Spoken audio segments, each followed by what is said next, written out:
Chapter 83. Hey, don't be like this. Poplar Fruit said weakly. If there isn't enough food, we still have eggs. We can make do with a few fried eggs. How can we make do with food? Zheng Yujie and Duan Xueqing said in unison.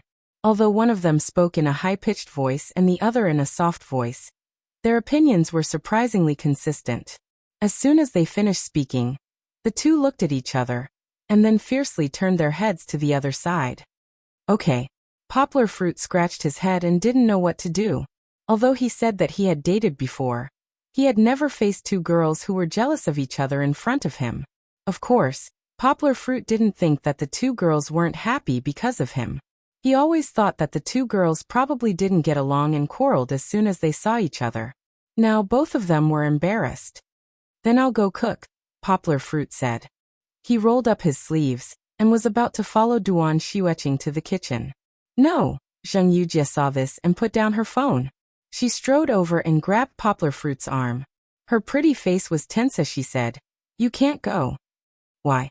Poplar Fruit was confused. Duan Xueqing stood there and looked at Zheng Yujie and her hand that was holding Poplar Fruit. Zheng Yujie hesitated for a moment before saying, "You can't go, you have to work." At this time, she also let go of Poplar Fruit's arm. Following this thought, she continued to say, "Don't you have a team meeting every day? It's almost time now, hurry up and go." Poplar Fruit looked up at the clock. It was true. Every day, he would have a summary meeting with the team before dinner to analyze the day's work and explain the problems in the translation manuscript handed in yesterday. But Poplar Fruit felt that it wasn't good to leave them outside the study. Duan Xueqing was a guest. It didn't make sense to let her cook for him. Seeing Poplar Fruit's hesitation, Duan Xueqing couldn't bear to let him be in a dilemma. She opened her cherry lips and said first, "Brother Yang, if you have something to do, you can do it first. I can cook.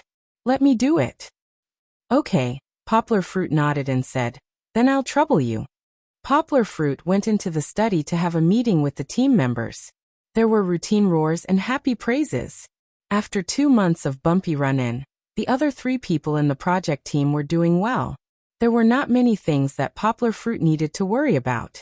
At present, he only needed to spend time to integrate everyone's translation style, and he didn't need to correct their semantic mistakes.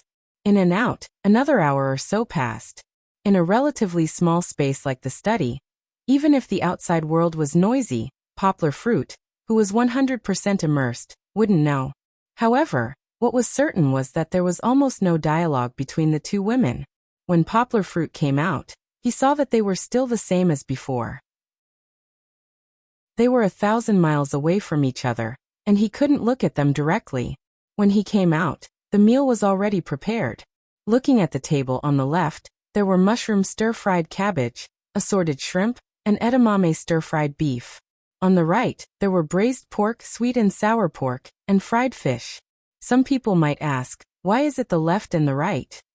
Because these two groups of dishes were placed on the table not next to each other, and the distance between them was enough to pull a horse for a walk. Without asking, Poplar Fruit knew that the 3 dishes on the left were brought by Duan Xueqing, and the 3 dishes on the right were ordered by Zheng Yujie. Duan Xueqing liked light food, and she rarely ate big fish and big meat. Even if there was meat in the dishes, it was chosen by Poplar Fruit. Zheng Yujie, on the other hand, was a carnivore.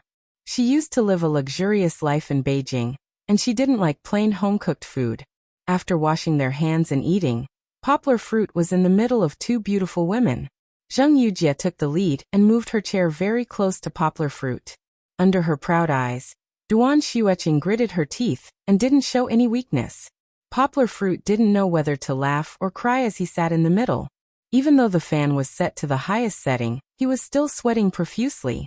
On one hand, it was because he was tightly pressed against them, and on the other hand, it was because he couldn't think of any way to persuade them. It was really awkward to be stuck in the middle. Picking up the chopsticks and the bowl of rice, Poplar Fruit called out to the 2 women, Come, eat quickly. It's already so late. If you don't eat now, the food will get cold." Poplar Fruit thought that eating food and stuffing food into their mouths wouldn't make them cold. But he was wrong.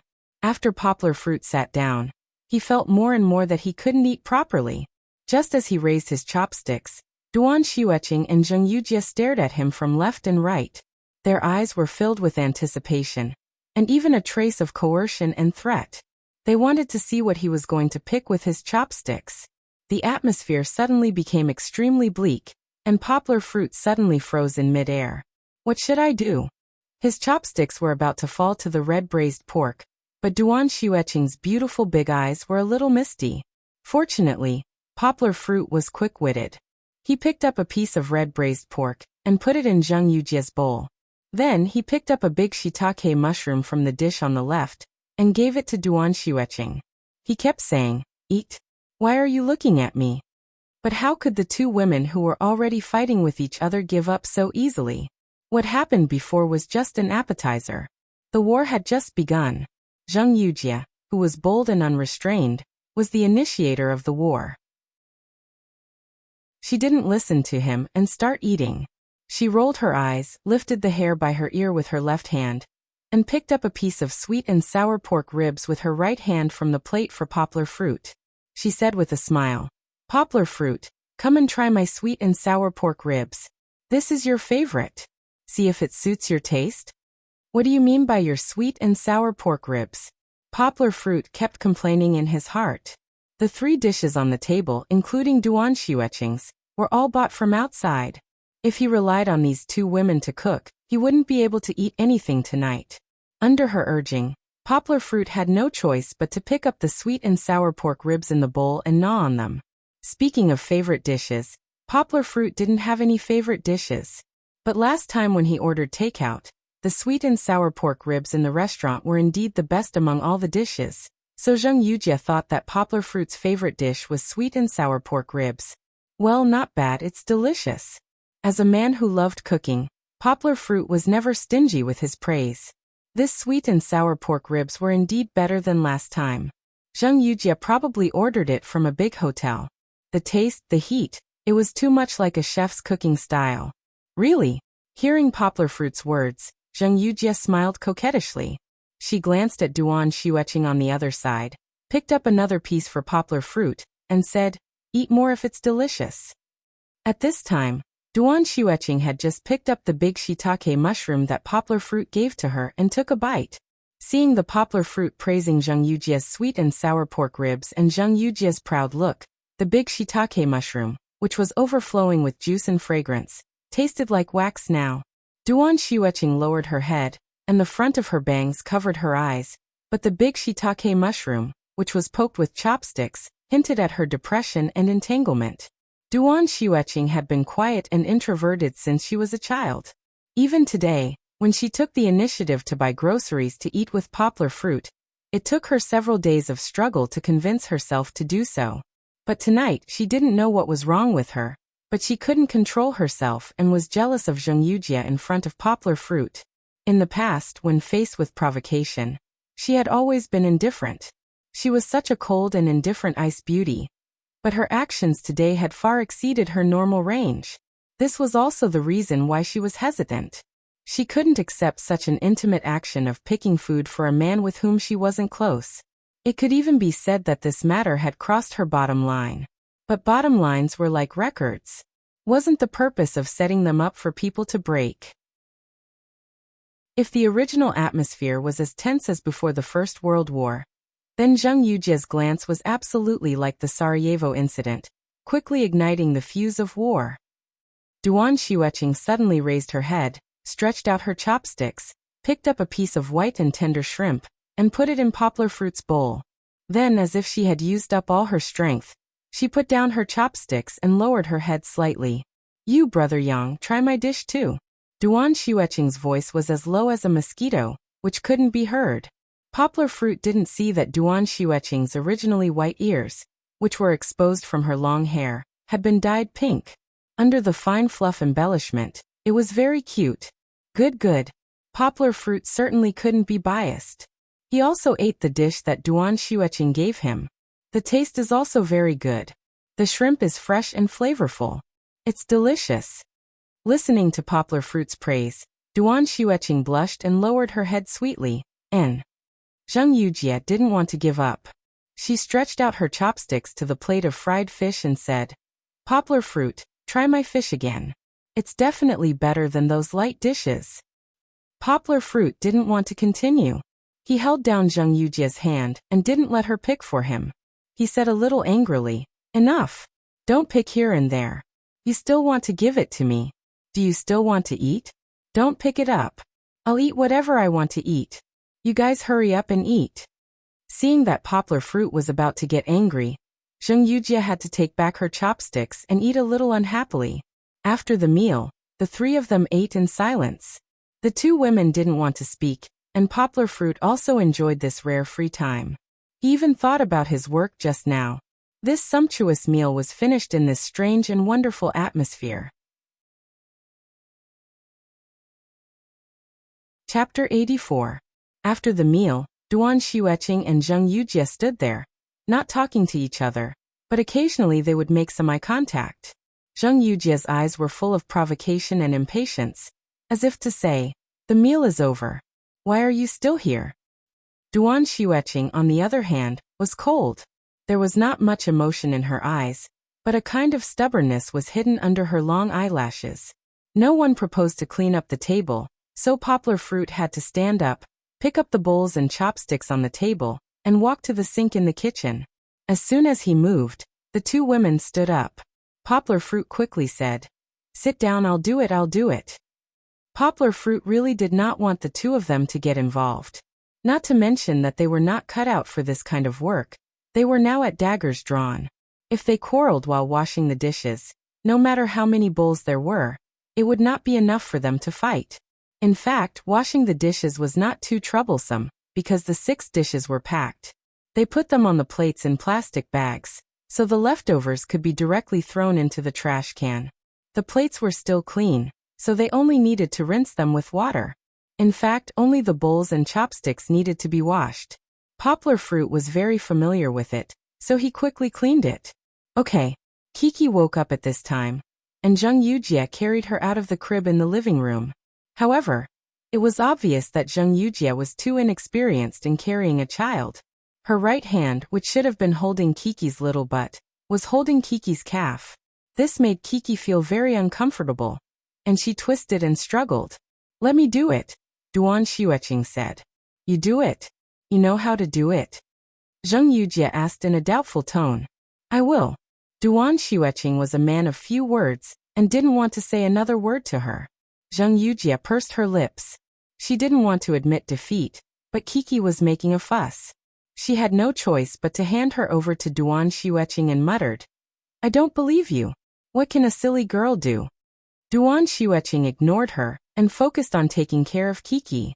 A month ago, Duan Xueqing's childcare skills were not much better than Zheng Yujia's. Both of them were acting recklessly based on their impressions from watching TV. However, Duan Xueqing was much better now. During this period of time, poplar fruit was not free. Sometimes, when Duan Xueqing came, she would volunteer to take care of her. Therefore, she had mastered the most basic skills of holding a child. At least, she didn't look as awkward as Zheng Yujia. However, it was too difficult for her to take care of Kiki, who had just woken up. As everyone knew, children were grumpy when they woke up, and Kiki was the most grumpy. She was very dependent on poplar fruit. In the past, she didn't even want to let anyone other than her father hug her. Now she was a little better. She slowly accepted the hugs of people who were more familiar with her. However, she had just woken up and was in a daze. Subconsciously, Kiki still wanted to find her father's embrace. Only when she felt her father's familiar heartbeat would she be able to calm down. Although she had used all of her skills, Chi-Chi was unwilling to stop in her arms. Her large, dazed eyes were about to be covered with a layer of mist. Duan Xueqing was a little unhappy, and her mouth slightly pouted. On the other hand, Zheng Yujia was gloating from the side. She almost sneered. Hearing his daughter's cries, poplar fruit hurriedly washed the remaining dishes and rinsed his hands. He didn't have time to find a clean cloth to wipe his hands, so he just wiped them on his clothes. He came out and took his daughter from Duan Xueqing's arms. As he hugged her and slowly patted her back, poplar fruit gently reprimanded Kiki. "That's Auntie Xueqing. Kiki, Why are you crying? Isn't it good for Auntie Xueqing to hug you? Why do you insist on Daddy hugging you? Daddy also has things to do. Kiki's little head leaned on Poplar Fruit's shoulder. Although she didn't cry in the end, her little mouth pouted and she looked very aggrieved. After that, Poplar Fruit made milk for Kiki while asking Duan Xueqing about her plans. It was already very late. Although it wasn't like the school where the dormitory closed every night, if she didn't go back after 9, it would be too late at 10 or 11. As a girl, it was indeed a little dangerous. Yet, it's better to go back early. It's so dangerous at night. Zheng Yujie also agreed, but such words of concern sounded a little fake coming from her mouth. Duan Xueqing glanced at her indifferently. She didn't want to quarrel with her. In Duan Xueqing's eyes, quarreling was too embarrassing, especially with a thick-skinned old woman, like Zheng Yujie. It was tiring and exhausting. Whether she won or lost, she felt that she would lose a lot of impression points. Poplar Fruit also sensed that something was wrong. He quickly tried to smooth things over. It's indeed not safe at night. Why don't you sleep here tonight, Xueqing? The bed in the bedroom is very big. It's more than enough for you and Miss Zheng to sleep together. Who wants to sleep with her? Duan Xueqing snorted and said coldly. Zheng Yujie laughed and shook her head. You don't want to sleep with me.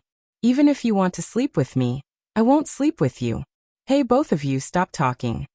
Poplar Fruit shook the milk bottle and persuaded. What's there to quarrel about?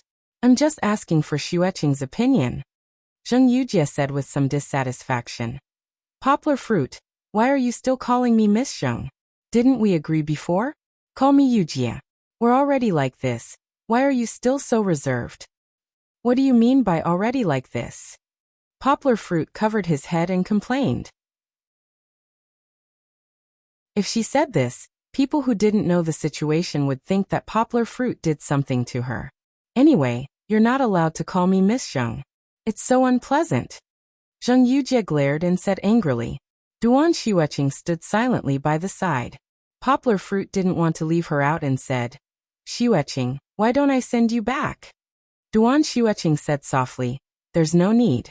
You're also very busy. The little girl said very considerately.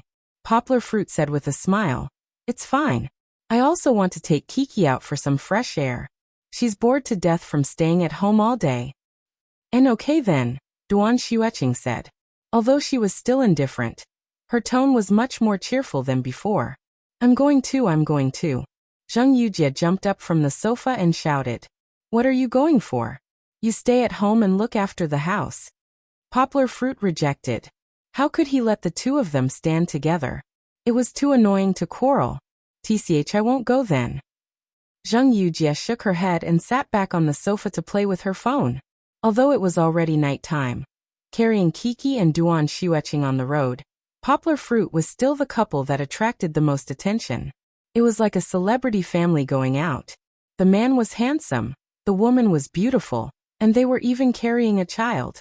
Poplar Fruit didn't just send Duan Xueqing to the entrance of the neighborhood to take a taxi. Instead, he accompanied her back to Duan Xueqing's place. Along the way, Duan Xueqing chatted a lot with Poplar Fruit. Although she was a girl who didn't smile much, Duan Xueqing couldn't help but ask about Zheng Yujie's situation. Poplar Fruit didn't hide anything and directly explained Zheng Yujie's situation to her. Although Duan Xueqing was still somewhat dissatisfied with Zheng Yujie's thick skin staying at Poplar Fruit's place, Poplar Fruit's performance along the way made her feel a lot better. At least, she wouldn't be so unhappy that she couldn't sleep at night. Chapter 85. Plans could never keep up with changes. This was an unchanging truth since time immemorial. Just like Zheng Yujie's originally planned National Day holiday, just like how Poplar Fruit's already tight schedule of translation, and just like how the whole world's plans to publish sect leader Qiao's autobiography were all disrupted by a sudden piece of bad news. On the 5th day of National Day, sect leader Qiao, who had been battling pancreatic cancer for many years, could no longer escape the entanglement of his illness. On October 5th local time, he passed away at the age of 56. The official news was announced by Apple's board of directors the next day. However, Dongxin Publishing received the news on the same day.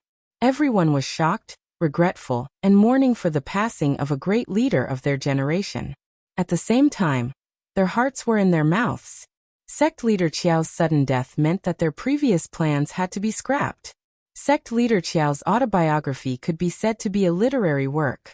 However, in the hands of publishers and booksellers, it was an out-and-out commodity.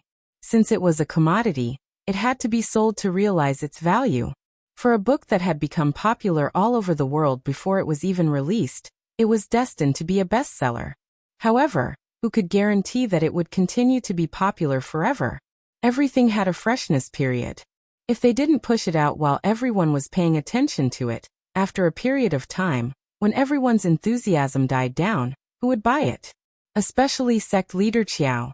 Even though he had passed away, there were still overwhelming news reports. This was all free advertising. In another 1 or 2 months, everyone would gradually accept this fact, and their attention would be attracted by other things.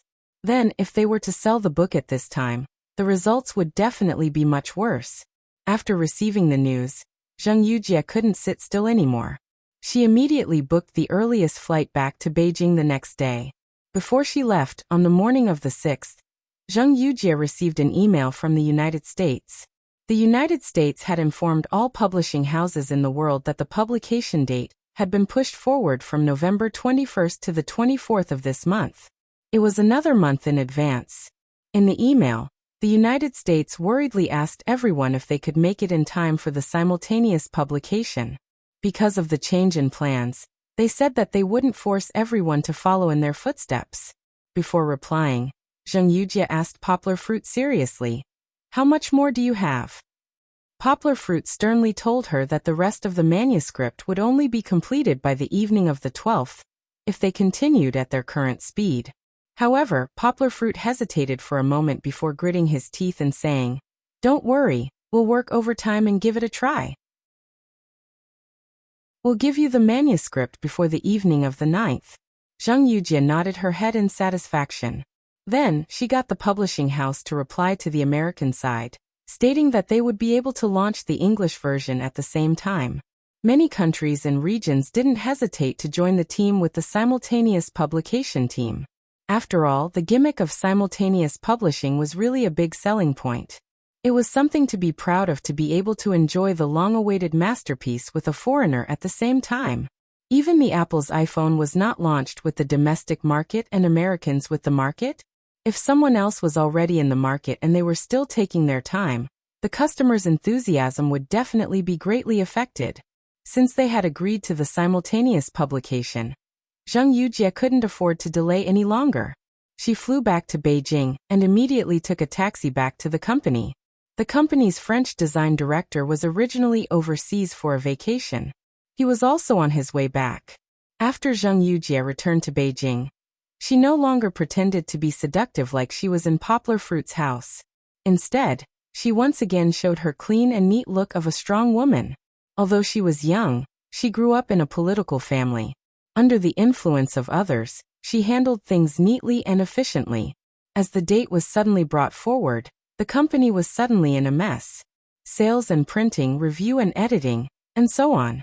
All the departments were red with anger because of the various conflicts and disagreements in the plan. As soon as Zheng Yujie returned to the company, she called for a meeting with the people in charge of each department. The meeting lasted from 2 in the afternoon until the next morning. All the disagreements were resolved in this meeting. She was swift and decisive.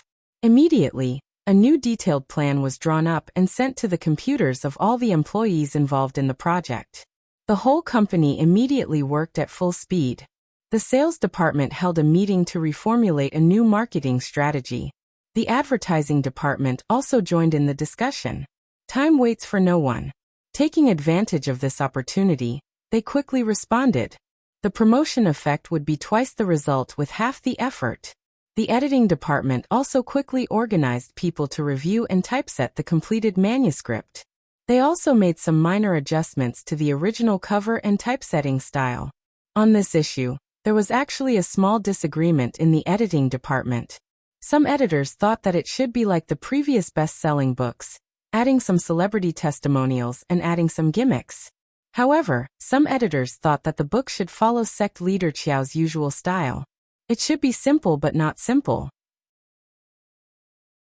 They wanted to use a clean and tidy appearance and exquisite color matching and workmanship to gain the approval of sect leader Qiao's fans. In the end, Zheng Yujie decided to agree with the latter's opinion. A special situation should be handled in a special way. How could one achieve success by sticking to the rules? Not to mention Zheng Yujie's side, Poplar Fruit's side was also doing their best. First of all, Guan Yanqi was sick. In fact, Guan Yanqi had a fever on the 4th and was in a daze for several days. The efficiency of his translation was too low. Not only was it slow, but it was also full of mistakes. Poplar Fruit spent a lot of time editing his manuscript every day. With a headache, Poplar Fruit gave Guan Yanqi a day off to rest well, and come back to work when he was completely recovered. After the other 2 team members heard the news, they also stayed up late with Poplar Fruit to work hard. For 2 days they couldn't take it anymore. They weren't monsters like Poplar Fruit, who only needed 3 hours of sleep to be full of energy under the nourishment of internal cultivation. After staying up for 2 days and nights, they became much more haggard. Poplar Fruit couldn't stand it anymore, and urged them to go to sleep. So for 1.5 days, Poplar Fruit worked alone. He didn't even sleep for 3 days. He didn't even close his eyes for a minute. He relied on his willpower to hold on. The task was very difficult. He had to finish 6 days' worth of work in 3 days, and Guan Yanqi fell sick at the beginning. Fortunately, Guan Yanqi didn't let him down. After a day, he was revived and returned to the team. He was Poplar Fruit's right-hand man. When he was full of energy, he translated more than the other 2 team members combined. So more than 2/3 of the manuscript was done by Guan Yanqi and Poplar Fruit. These days he really didn't have time to take care of Kiki. Poplar Fruit even called his godmother over. Later, Lu Suqin laughed at him and said that not only did she take care of the little one, she also took care of the elder one. She was talking about Poplar Fruit, who was busy for 3 days. Poplar Fruit didn't have time to take care of his daughter.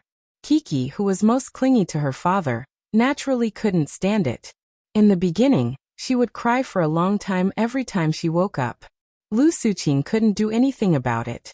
In the end, she still had to carry her to Poplar Fruit.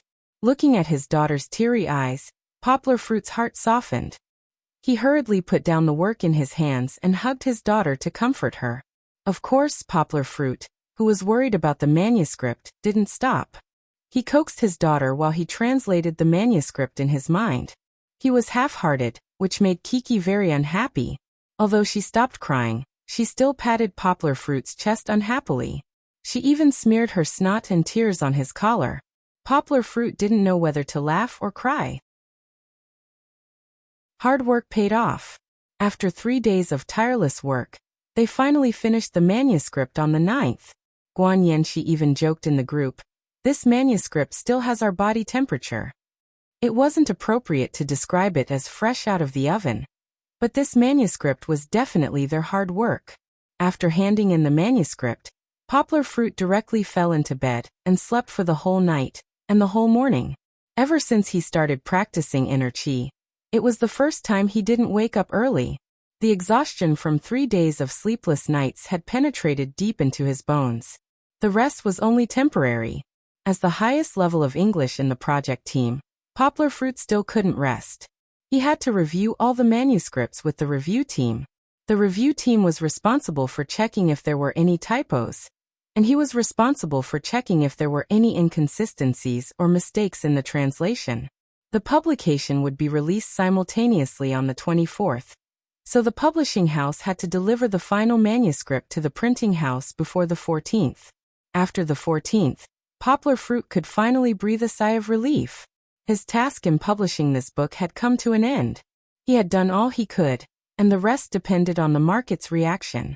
As a translator, even if it was a book written by someone else, he would still see it as his own child after flipping through it.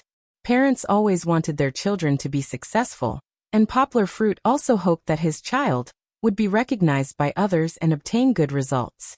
However, the waiting process was also unsettling. Through Zheng Yujie, Poplar Fruit received a lot of news, and one of them was sect leader Qiao's biography. The pre-sales online could already be described as explosive. No matter what, it would definitely be able to sell well when the time came. However, selling well didn't mean that Poplar Fruit's translation would be accepted by everyone. This was because the so-called good results were due to sect leader Qiao's fame, and it didn't reflect the quality of the work. Therefore, when he heard such good sales, Poplar Fruit didn't appear too happy. He was even a little worried. As the saying goes, it's hard to please everyone. 1,000 people would have 1,000 Hamlets in their hearts, and their evaluation of the book would be different. The more people bought the book, the more people would see the results of Poplar Fruit's translation. However, no matter how well they wrote, there would always be people who wouldn't like it.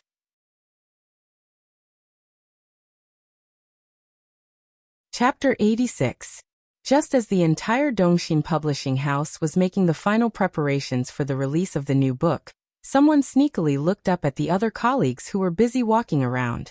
Then, when no one was paying attention, he took a USB flash drive and copied several documents from the computer. At night, in a dark alley, two men wearing hooded sweaters on a hot day quietly met. The tall and thin one whispered, "Where's the information? Give it to me." His tone was hurried, as if he was afraid of being discovered. "Where's the money?"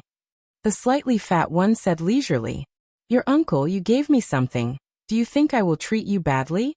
The tall and thin one lowered his voice and said angrily, "Brother Gao, you didn't treat me badly before, but now it's hard to say." The fat one chuckled softly and said, "I know you don't have much income now, but I took a big risk by taking out this information, so I don't want much, just 50,000 yuan. 50,000 yuan? Are you trying to extort me?"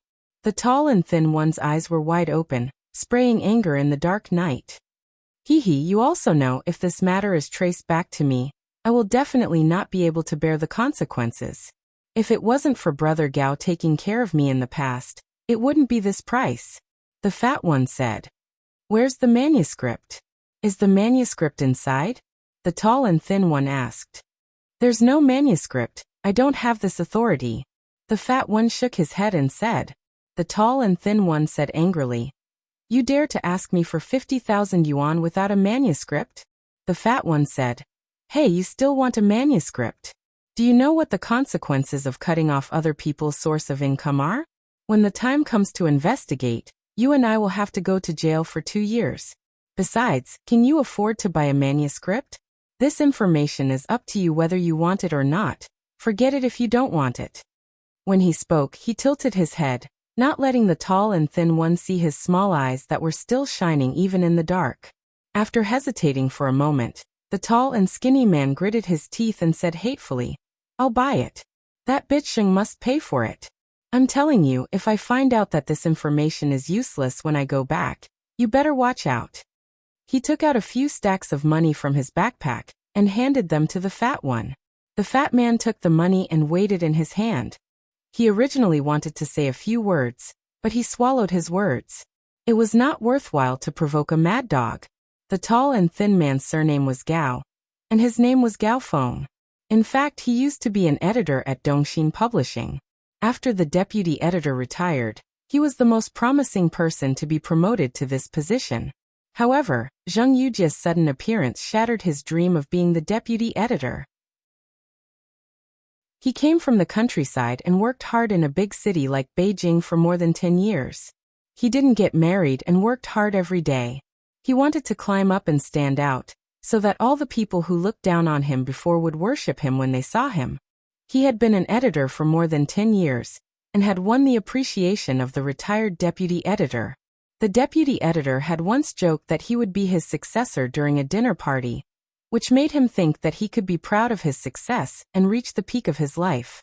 It was also because of the huge gap between gain and loss that he completely sank into the mire of revenge. First, he resigned in anger. How could he be willing to be under someone, especially a woman who was more than 10 years younger than him? Second, he sought revenge. After he resigned, he went to a small newspaper to be the deputy editor. However, the treatment of the deputy editor of a small newspaper was not as good as before he resigned. Soon after, he resigned again.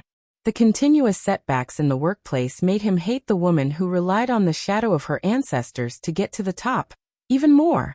It could be said that he put all his failures on Zheng Yujie.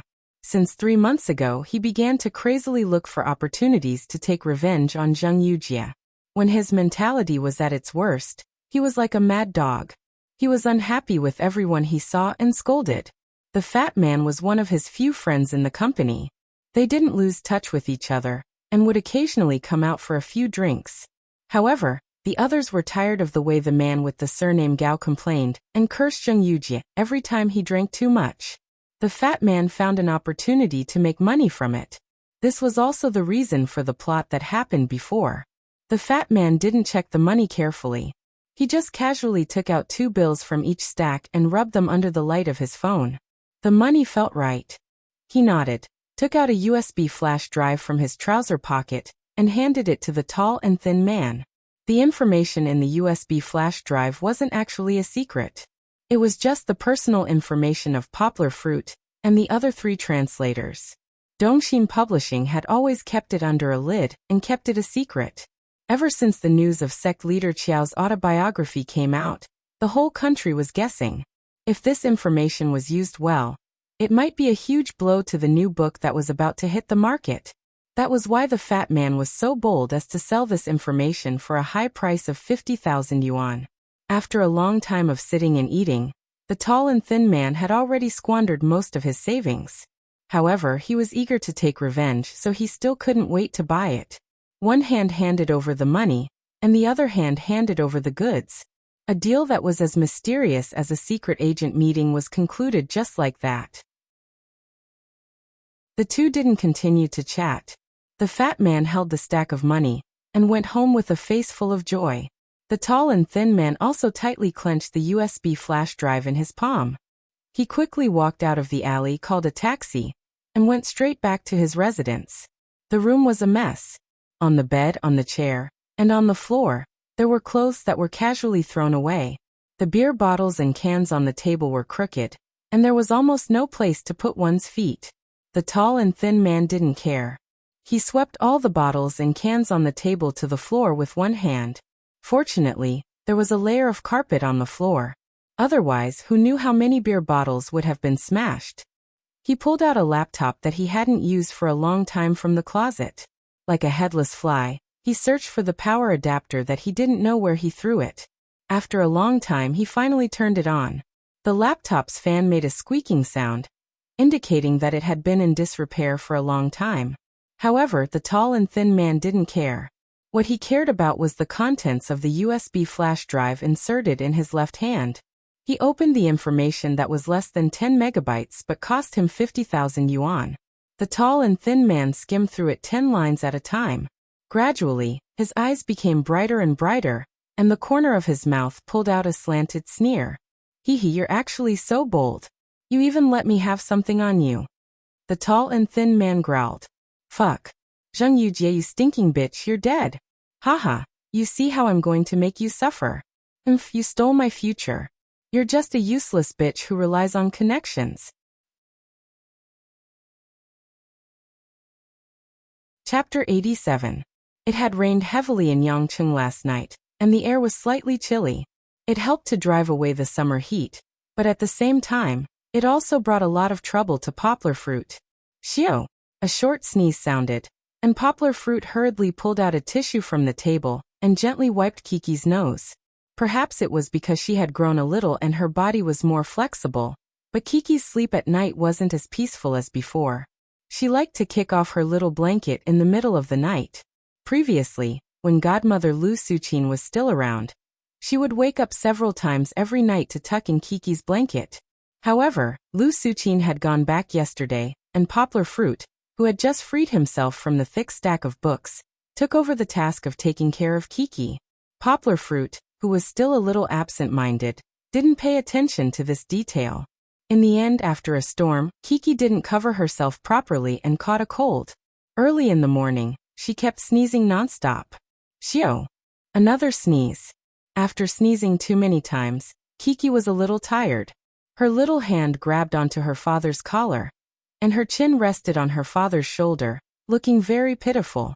Her big eyes were a little dazed, and her eyelashes fluttered lightly. 2 drops of clear liquid dripped from her little nose. And when she breathed, there was a slight sound of snoring. Poplar Fruit pulled out another tissue and wiped Kiki's new snot. After wiping too much, the tender skin under Kiki's nose had turned red, and Poplar Fruit's heart ached. "Oh right." Poplar Fruit threw down the paper box and took Kiki's little handkerchief from the shelf in the bathroom. He washed it in the sink, wrung it until it was half dry, and brought it to the living room. Using a little handkerchief to wipe Kiki's nose was better than using a tissue. After all, a handkerchief was softer and wouldn't cause as much friction to the skin. She had too much snot, so she needed to be hydrated. Poplar Fruit poured half a bottle of warm water for Kiki to drink. Kiki took the bottle and sucked it in big mouthfuls. It seemed that she was also thirsty. Yonggwa worriedly lowered the milk bottle a little, afraid that she would choke if she drank too quickly. However, after drinking the warm water, Kiki's spirit finally recovered a little. The frequency of her sneezing also decreased a lot, which made Poplar Fruit a little relieved. Poplar Fruit gently patted Kiki's little butt and scolded jokingly, "Little Kiki, you're naughty. You don't sleep well at night. Look, you're sick. Dad has to serve you the whole morning." Chi-Chi didn't know if it was because she understood her father's gratuitous accusation, or because it hurt to be spanked by her father, but Chi-Chi's little mouth pouted and she sniffled in grievance. Her 2 big eyes that were as black as pearls were quickly covered with mist, and then she began to sob. This time, Kiki's crying was different from the past. In the past, her crying could be described as loud and earth-shattering. But this time, Kiki was like a little kitten that was licking its wounds in a dark corner. She lowered her head, silently crying, and pouted her mouth high. That aggrieved look was pitiful. Poplar Fruit saw that. Oh no, he made the little ancestor cry. Poplar Fruit couldn't bear to see women cry, let alone his own daughter. Every time she cried, Poplar Fruit would empathize with her, and his heart would ache. Moreover, Kiki was still suffering from a cold. Her nose was already flowing nonstop, and now that she was crying, it flowed even more. Poplar Fruit hurriedly wiped away Kiki's tears and snot while coaxing her. Kiki used her actions to tell her dad that she was very obedient. Poplar Fruit only coaxed her for a minute or two, and she stopped crying. After her little face was wiped clean, she gently leaned under her dad's neck. Poplar Fruit's soft hair cushioned his collarbone. Poplar Fruit could clearly feel the softness of Kiki's hair. Poplar Fruit's heart was about to melt at this moment. He didn't know that the corners of his mouth were curled into a happy arc. Even the bright sunlight on the balcony seemed to pale in comparison. Poplar Fruit lifted his daughter a little higher. His chin gently lifted Kiki's little head, and his lips gently left a kiss mark on her forehead. Kiki also lifted her little head, and used her delicate little face to rub against her father's big face. Although she didn't have the strength to laugh because she had sneezed all morning, her eyebrows arched, and the 2 clear crescent moons reflected her father's appearance. She had a sweet smile on her face, and she looked like a little angel full of love. With a daughter like this, what more could a husband ask for? Poplar Fruit only felt that no matter how many twists and turns there were in life, as long as he had Kiki by his side, his life would definitely be blissful. This kind of bliss couldn't be felt by those who hadn't personally experienced it. Perhaps they could only snort in disdain. This kind of bliss couldn't be described with words, because all words seemed so pale and powerless in front of it. This kind of bliss, perhaps only a great poet like Heise could use the same beautiful poem to set it off from another side. Facing the sea, the warm spring flowers bloom. It was simple, but most people couldn't reach it in their entire lives. Coincidentally, it was the weekend. Seeing that Poplar Fruit was free, Song Jiwen started to be restless again. In the afternoon, he wanted to drag Poplar Fruit to play games. Poplar Fruit punched him and said in a bad mood, "Play, play, play. You only know how to play." Playing games in the afternoon was indeed not a good choice. Although Kiki was resting now, her cold hadn't completely recovered. She would suddenly sneeze from time to time. Even if Poplar Fruit was free to play, he wasn't in the mood to do so. He had to take care of Kiki. However, Kiki's condition improved greatly at night. Poplar Fruit was in a good mood, so he agreed to play Crossfire with Song Jiwen. Poplar Fruit hadn't played this game in a long time. Previously, Song Jiwen was too busy to play. Later, it was his turn to be busy. It had been almost a few months. Touching the Logitech mouse that was specially used for gaming, Poplar Fruit didn't know if it had become cold, because he hadn't played for too long. During this period of time when Poplar Fruit wasn't free, Song Jiwen would still play a few rounds by himself when he was bored.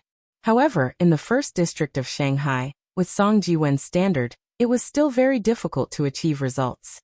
Most of the time, he lost more than he won. If he met a professional expert, it would be a bloodbath. This was also the main reason why Song Jiwen wanted Poplar Fruit to play together. During this period of time when Poplar Fruit wasn't playing, Song Jiwen discovered a strange thing in the first district of Shanghai. There were many IDs that were very similar to their nicknames. For example, Strange Eagle Hero, Immortal Eagle Hero, Mysterious Eagle Hero, and so on. There were even Eagle Hero, Giant Eagle Hero. Even his ID was widely imitated. This phenomenon had been lively for a long time. At one point, it was so popular that you could see similar IDs in every room you entered. It didn't gradually disappear until the beginning of October. Song Jiwen had always been puzzled by this strange phenomenon. However, he was too lazy to look into it, so until now he still didn't know what was going on. He once told Poplar Fruit about this matter as a joke. Poplar Fruit was very busy, so naturally, he just laughed it off. They didn't know that in fact, the instigator of this matter was themselves. This matter had to be traced back to 2 months ago at the beginning of August. At that time, they were weak against strong opponents in a game. They even turned the tables and defeated the veteran Team AC team in the first district of Shanghai. A motley crew composed of unknown passers-by was able to defeat AC team, whose lineup was almost complete and could compete for the Amateur League Championship. In that game, they had a teammate with the ID Big Dragon. This was his alternate account. In fact, Big Dragon was a very famous game video podcasting yuku. He attracted a large number of viewers with his witty ridicule and superb video editing skills. He made the 2 replays that he played with Poplar Fruit into commentary videos, in which he analyzed several sniping clips of Poplar Fruit that stunned the audience through almost movie-level recording and editing. Every time he fired, the audience could appreciate Poplar Fruit's operation of his character from many angles. He even made the shooting of the bullets to the enemy fall in slow motion. There was a famous saying in the NBA, "Everyone who watches a highlight reel is Jordan." It meant that even if a player was on the bench, as long as they were edited by a master editor, their own 10 best balls would look like a top-notch level. However, every ball was something that could only be found by chance in their career. Poplar Fruit was the same. His shooting skills, which were already very good, were edited by Big Dragon. It looked like he was at the level of the god of marksmanship. Moreover, he defeated AC Team, which was famous in the amateur world. This made the audience who watched the video exclaim, "The god of marksmanship is among the people." The video was first pinned by Yuku on the main page of the gaming channel. Then it was reposted by major gaming websites. The more people saw it, the more people discussed it. Later, some professional team members also joined in. Some simply thought it was fun and reposted it. Of course, they also said a few words of praise for Poplar Fruit's skills. However, some inexplicably jumped out and pretended to be the god of marksmanship. They criticized Big Dragon for over-exaggerating. They said that Poplar Fruit's skills were not at the level of a professional, and that any professional sniper could kill Poplar Fruit. The first part of what they said was quite reasonable. Poplar Fruit's skills were indeed exaggerated under the editing of Big Dragon. However, they belittled Poplar Fruit's skills in the end. This made many players, who were happy to see Silk's counterattack, unhappy. They all attacked this professional player and for a while, there was an uproar. What really made everyone stop was that Bao Gu, who was known as the #1 sniper in the Southwest, came out. He posted 2 Weibo posts. The first one was to analyze Poplar Fruit's skills from an objective point of view. Everyone calm down. The Condor hero has fought against 2 of my teammates on the second team. I've also seen the battle replay. He's really good. It's not that he's particularly strong, but it's also not that he's weak and can't beat professional players.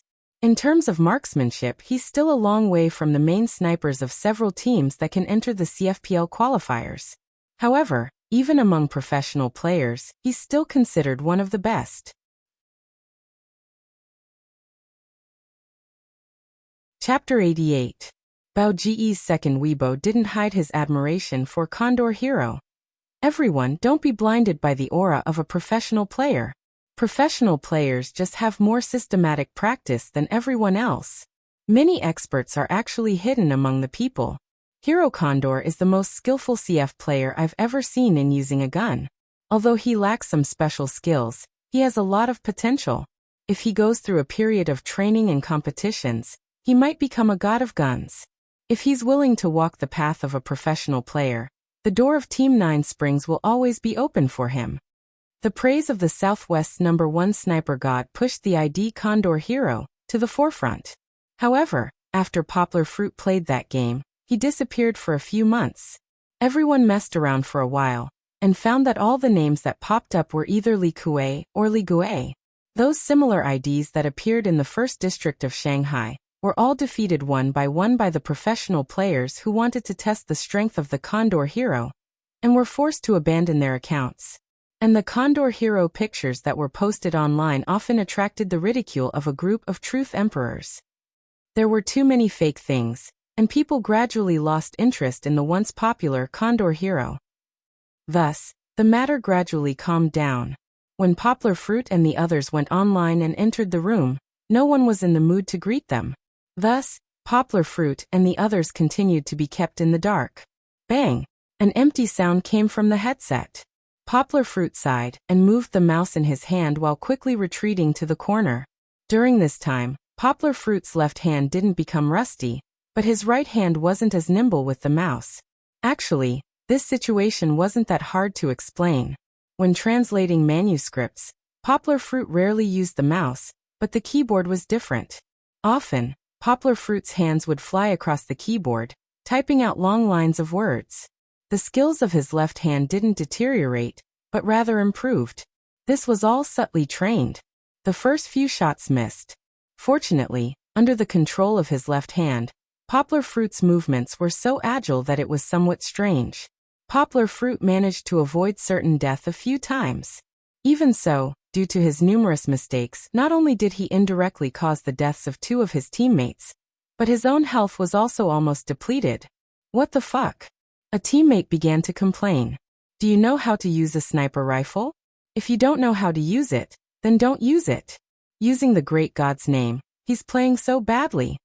At first, Poplar Fruit thought that he was talking about how famous the ID Condor Hero was in the novel, but he ignored his teammate's accusation. First of all, it was true that he didn't play well in the first place. He let his teammates die because of him. Secondly, there was no point in arguing with his teammates. Strength came from real bullets. Compared to Poplar Fruit's mediocre performance, Song Jiwen exploded. His AK was very aggressive. From another direction, Song Jiwen had already reached the enemy's rear. From time to time, the words Condor Hero would pop up in the upper right corner of the screen. After one round, Poplar Fruit didn't manage to get a single kill. On the other hand, Song Jiwen had cleanly defeated the enemy. Of course, this had to do with the fact that the opponent wasn't a particularly strong player. The overall strength of this room was slightly weaker than the top players in the first district of Guangzhou. Poplar Fruit wasn't worried about his own results. It was impossible to recover all of a sudden. He would take it slow. After the first round, Poplar Fruit felt that his hand was still recovering a little slowly. Although he still managed to get a few kills in the end, these results were all achieved through fixed-point sniping. For a sniper, fixed-point sniping was the foundation. It didn't mean that one would be strong if they had a solid foundation. If they only knew how to do fixed-point sniping, then they would definitely be eliminated. In the second round, they changed rooms.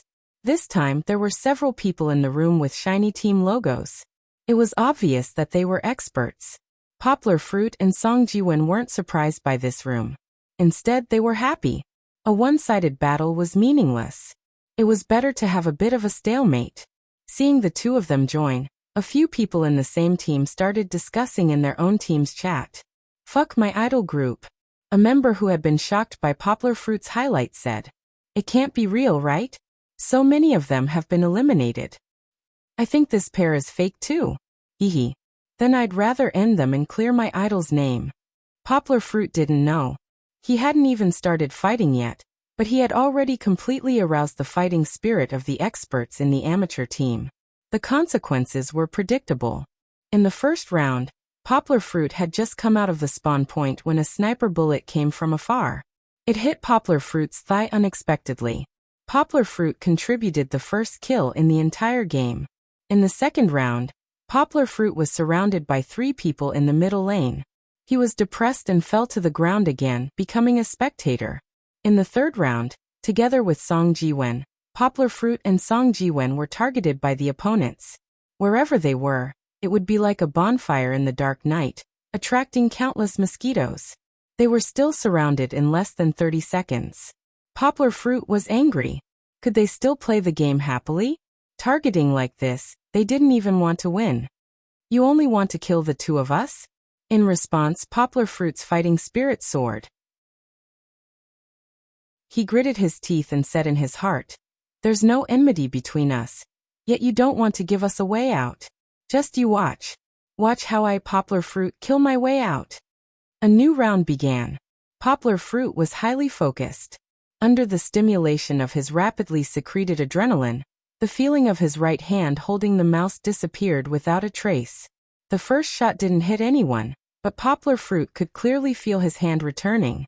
All that was left was to make some minor adjustments. It was the same as the previous rounds. Poplar Fruit had just revealed his head when countless people surrounded him. Poplar Fruit fought as he retreated. He used smoke and flash to delay the opponent's pursuit while looking for an opportunity to shoot. The second and third shots still missed. This increased the opponent's confidence, and they rushed out of their cover without caring about anything else. However, they didn't know that Poplar Fruit couldn't hit him because he had been shooting while moving. This sniper rifle had a much lower hit rate than a fixed-point sniper rifle. It was also very difficult to master. Poplar Fruit successfully lured the opponents out. At that moment, Song Jiwen suddenly attacked from the side. The camouflage AK in his hand poured out angry fire. After a round of bullets, the 3 enemies in the row fell like wheat being cut down. Only a few experts were smart and didn't rush out of the smoke to escape.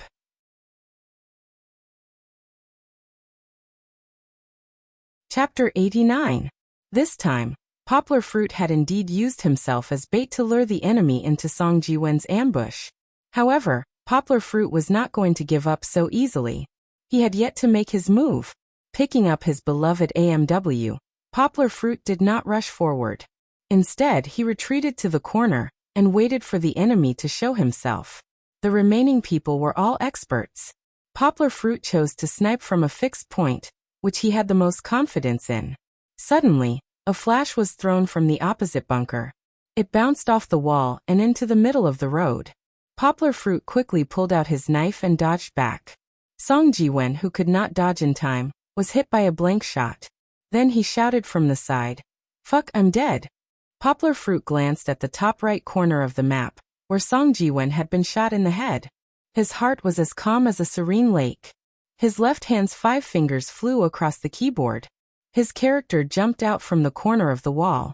He raised his gun and aimed in midair. The moment his toes touched the ground, he pulled the trigger. The cold bullet drilled out of the barrel and mercilessly pierced an enemy's chest. The enemy's eyes were filled with shock. He saw Poplar Fruit's shadow jump out, but before he could react, his consciousness began to fade. Yonggwa didn't stop. He didn't wait to pull out the shell. He pulled out the heavy Desert Eagle from his waist and continued to fire as he charged forward. One on the left. Poplar Fruit fired 2 consecutive shots. The first shot hit the enemy's arm, and the second shot hit the larger target's chest. Another one on the right. Poplar Fruit suddenly turned around. 3 bullets swept out. The first shot missed, but the second and third hit the enemy's chest accurately. 6. Where were the other 2? Poplar Fruit suddenly caught a glimpse of a small piece of cloth near the bunker that had thrown out the flash. He decisively turned and fired. The Desert Eagle's ferocious firepower created a fist-sized hole in the wall. Sand and stone flew everywhere, but the enemy had already hidden. After 2 knocks, Only the sound of the hammer hitting the firing pin could be heard. Out of bullets. Poplar Fruit's heart tightened. The opponent was an expert. He should be able to remember how many shots he had fired. There was no time to reload. This was a critical moment of life and death. Yang Guo's heart was filled with a few words of classical Chinese. Instinctively, Poplar Fruit switched back to his sniper rifle. He did not even have the time to scope in. Relying on the Desert Eagle's crosshair, Poplar Fruit pulled the trigger of his AWM at the black figure that had jumped out. The enemy probably could not figure out how Poplar Fruit managed to pull out a sniper rifle and hit him in a situation where he was almost certain to die. Yang Guo didn't expect that he would be able to use a blind sniping technique that he had never even thought of before, despite how cold his hands were when sniping. He could clearly feel that the shot was not a fluke. He really relied on the Desert Eagle's crosshair to determine the direction of the muzzle and accurately hit the enemy. Everything happened subconsciously, but it was so clear that he could even trace it back in his mind. There was one more. Poplar Fruit nervously jumped to the side. He was about to reload his gun when the notification showed that the game had ended. What happened? Song Jiwen told him with a smile that the 8 players on the other side did not all move together. One of them ran to Zone A to surround the enemy, but was surrounded by his teammates. In the next few games, everyone played with each other, and there was no longer a one-sided situation. Although Poplar Fruit had a flash of inspiration and used a difficult blind sniping technique, his hands were still recovering. There were indeed 3 or 4 strong players on the other side. They were all machine gunners. After seeing how strong Poplar Fruit was, they stopped underestimating him and started to play seriously. The one who benefited the most from this confrontation was actually Poplar Fruit. Because of the tense emotions, Poplar Fruit's recovery speed had significantly increased. After one game, neither side was satisfied, so they immediately started a new game. It was still the same players, but this time Poplar Fruit started to show his prowess. He started to use some tricks with his sniper rifle, such as a jump snipe and a flash snipe. He was able to achieve success again and again. This time, the opponents were starting to feel overwhelmed. The opposing team did not have a sniper lineup. At one point, one of the machine gunners switched to a sniper rifle, but he was defeated by Poplar Fruit in several games and had to give up. A lineup without a sniper was at a disadvantage in the mid-long range. Especially in a map like Blacktown, Poplar Fruit's role was even more obvious. Many times, before they could even reach the defenders, they had already lost a few people. After more than half an hour, Poplar Fruit's team won the game without much difficulty. Poplar Fruit did not know that the opposing team was arguing because of him. A few people started to doubt whether the shining Poplar Fruit was the real Condor Hero. However, the die-hard fan of Condor Hero firmly disagreed. He protested. Definitely not. Condor Hero is a sniper god, but he doesn't look like a sniper god.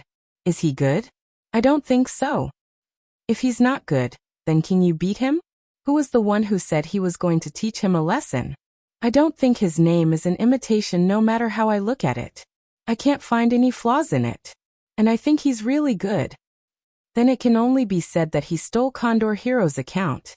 Condor Hero is 100 times better than him.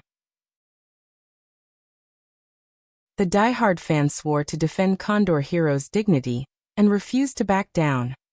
What's there to argue about playing a game? Let's fight another round as soon as possible. Someone who didn't help either side said. What fight? We don't have a sniper on our side.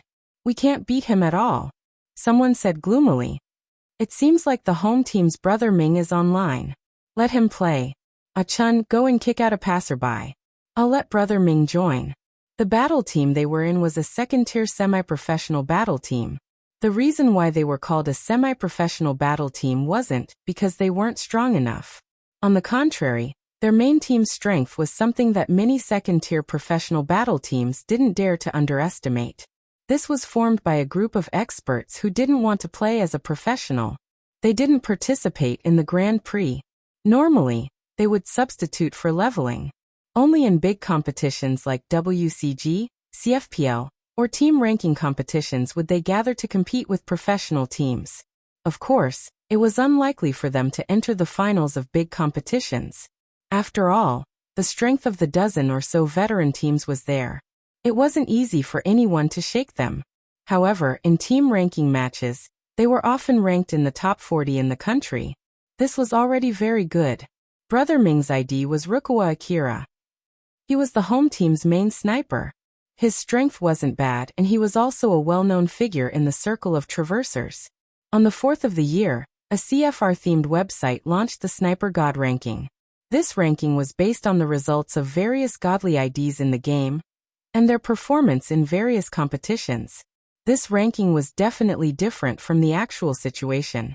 On the Sniper God leaderboard, Dongjia's White Sand was at the top. This made the other Sniper Gods fans very unhappy. This was because White Sand's contribution to the team was very high.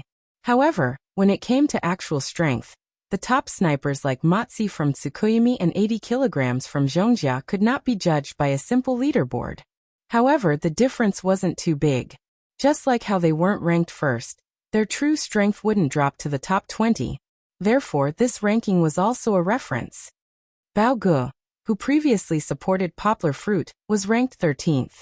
This was related to the fact that he had gradually faded out of the team's frontline and put more energy into the operations of the team. Rukawa Akira was ranked 45th. For a non-professional player, this was already a very good result. It should be known that their team's results couldn't be compared to professional teams. Originally, he wanted to play a few rounds. When Rukawa Akira received a call from his teammates, he happily agreed. With Rukawa Akira's participation, the situation tilted again. However, this time, it was Poplar Fruit's turn to feel uncomfortable. Rukawa Akira didn't go up against Poplar Fruit. From the beginning, he wasn't told about Poplar Fruit's strength. He just played according to his own ideas. In the end, one by one, Poplar Fruit's teammates were killed by bullets flying out of nowhere. The first one to be hit was Song Jiwen. Although he wasn't a professional player, Rukawa Akira was still someone who had participated in many competitions. He already knew all kinds of sinister corners like the back of his hand. Song Jiwen had just sneaked around a corner when he heard footsteps from afar. He suddenly dodged and fired. Before Song Jiwen could react, he was already dead. Without the support of his teammates, Poplar Fruit was fighting alone. He killed 2 people, but more people came at him. He could only obediently accept his fate. After a few rounds, Poplar Fruit's teammates were scared. They were all timid and didn't dare to rush out. They could only hide in their own half of the field. However, they weren't defenders. As lurkers, if they didn't attack, it meant that they were going to lose. Poplar Fruit couldn't stand it anymore. In this situation, someone had to stand up. Since the machine gunners were hiding in the back, then let him, the sniper, open up the situation. Poplar Fruit had a feeling that Rukawa Akira was strong. Although he hadn't been killed by Rukawa Akira, yet from his glorious kill count, he was definitely an expert. He was a cold-blooded killer like a king cobra. Therefore, Poplar Fruit didn't dare to be careless. He used a smoke bomb as a cover. After firing 2 shots, he quietly crept up from the side. Rukawa Akira was very experienced. He watched the smoke float for a while. After a long time, no one rushed out. He guessed that someone might take the side path, so he sent a teammate to watch the side path. At this time, Poplar Fruit jumped from the corridor to the side path. The moment he peeked out, he discovered the enemy.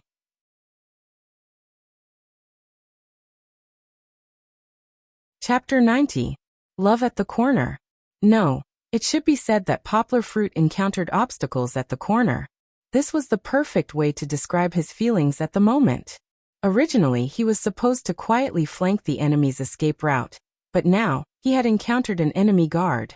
The enemy guard's reaction was not slow. A black shadow flashed at the bottom left corner of the screen, and he immediately turned around with his gun. Fortunately, Poplar Fruit had been vigilant. He jumped into the air and quickly switched to his sniper rifle. As soon as he landed, he scoped in and fired. Before the enemy could even aim, Poplar Fruit took the lead and killed him. Many people knew about this kind of blinking technique, but they could not learn it because the scope was held for less than a third of a second. In that instant, one had to see clearly, aim, and fire. This required a very high reaction speed. As soon as the gunshot rang out, Poplar Fruit's position was exposed. The experienced Rukawa Akira immediately turned his gun. As he prepared to give Poplar Fruit a head-on blow, he slowly retreated and gradually hid behind the wall. After waiting for 5 seconds, 10 seconds, 20 seconds, half a minute, Poplar Fruit still did not appear. Rukawa Akira frowned and felt a little uneasy. At this time, a notification that Poplar Fruit had killed his teammate flashed at the top of the screen. 2 seconds later, the notification popped up again. Another defender had fallen under Poplar Fruit's gun. It turned out that after Poplar Fruit killed the enemy guarding the path, he did not stubbornly follow his original route. Instead, he retreated and circled around to another enemy stronghold. Song Jiwen had already snuck up to the enemy. He waited for Poplar Fruit to get into position before throwing out his smoke flash. In the chaos, Song Jiwen deftly fired while moving between cover, attracting almost all of the enemy's firepower. Poplar Fruit calmly waited for 2 seconds. Then he jumped out and took down an enemy that was frantically suppressing him. Based on his previous position, he went through the crates and killed another enemy. There was only one enemy left in the stronghold. However, when he saw how ferocious Poplar Fruit and Song Jiwen were, he rationally retreated while firing. In the end, he hid in a relatively safe place at the Guardian's spawn point. After taking down a stronghold, the teammates began to get excited. They swarmed forward and squeezed into the stronghold. The person who was holding the bag quickly took the opportunity to grab the bag before it was time. Although the stronghold had been taken, it didn't mean that it was completely safe now. In the process of the lurker running from the middle road to the occupied stronghold, Rukawa Akira fired 2 shots from a distance, killing a lurker who was not paying attention to his position. After entering the encirclement, the lurkers switched from attacking to defending. Now they didn't need to care about how many enemies they killed. As long as they were in good positions and looked after each other, they wouldn't let the enemy attack. They would win if they could drag it out until the encirclement exploded. However, there were a few teammates who didn't understand. They felt that they had a huge advantage after entering the encirclement, so they couldn't resist the temptation of the enemy's gunshots and rushed out while screaming. When one rushed out, a few others couldn't help but rush out.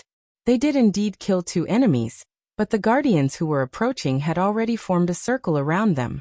As soon as they showed their heads, they were met with a hail of bullets. It could be said that they were at a loss for 2 people out of 4. If they counted the side that was originally on the defensive, it was absolutely a loss for them. Bang! Poplar Fruit killed the lurker who had just slipped back into their base and wanted to take the opportunity to sneak up on them.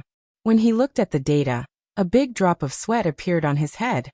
Originally, they had a small advantage of 7 against 5, but his teammates had forcibly turned it into a 3 against 3. Was this the legendary 50-50? There was no time to hesitate, because the enemy had already rushed in. Song Jiwen, who bore the brunt of the attack, gritted his teeth and spilled bullets from his AK. The flames from the barrel of the gun reflected his cheeks red, and the golden bullet shells clanged and clanged as they fell to the ground. However, the effect was minimal. The enemy rushed in too quickly, and 2 of them rushed in at once. Song Jiwen hesitated for a moment. The barrel of the gun swayed back and forth, unable to find the focus. His bullets only caused a little damage to each of the 2 enemies, but he couldn't kill either of them. Song Jiwen could only watch as the enemy steadied himself, and then was shot in the head. Ah! Song Jiwen hugged his head with the headphones hanging upside down, and shouted in annoyance. He wasn't depressed because he was killed. Song Jiwen knew that he definitely couldn't escape this calamity, but he didn't manage to kill anyone. It was a pity that he died. The second to be killed was Poplar Fruit's other teammate. After Song Jiwen died, he hurriedly jumped out of cover and wanted to kill him, but he was quickly shot by Rukawa Akira, who was still vigilantly standing at the door. The advantage became even, and the advantage became a disadvantage. The 3 of them occupied the crate. One of them opened the crate, and the other 2 covered. Even if Poplar Fruit had 3 heads and 6 arms, he wouldn't be able to turn the situation around. He killed one of them with great difficulty, and the crate was successfully opened by the enemy. Damn it! Poplar Fruit bitterly squeezed the mouse. He was originally destined to win. He adjusted his mood and entered the next game. In this game, Poplar Fruit was still the same as in the previous game. He wandered outside alone and relied on his superior reaction speed to kill a few defenders. Then, he gathered everyone to attack the enemy's relatively weak stronghold. The plan was perfect, but in fact, in the end, there weren't many defenders left to defend the crate. Some of them were killed by Wuxia Akira, who couldn't restrain himself and fought with others when Poplar Fruit was shot from the back. When faced with an enemy with higher tactical literacy to counterattack the crate, the defenders with fewer people couldn't withstand the bullets coming from all directions.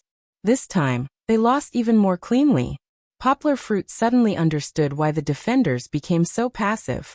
It was because there was a very powerful sniper, Wuxia Akira, on the other side. If he didn't kill him, it was almost impossible for the defenders to turn the tables. But could he kill Wuxia Akira?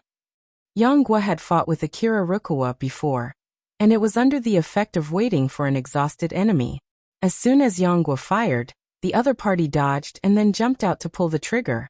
Fortunately, Poplar Fruit's left hand was very sensitive. He quickly tapped a few keys and pulled his character back behind the wall to avoid a bullet. Even so, Poplar Fruit was shocked. He saw that Wuxia Akira's marksmanship was very sharp. It was no wonder that his teammates' expressions changed. But Poplar Fruit didn't believe this. So what if he was an expert? Could it be that experts were invulnerable? He didn't believe it. The word retreat didn't exist in Poplar Fruit's dictionary. His stubbornness surged up again. The countdown to the next game began to flash. Poplar Fruit's heart was boiling with fighting spirit. He was waiting for the moment to start. He couldn't wait to challenge the best sniper he had ever seen in the game.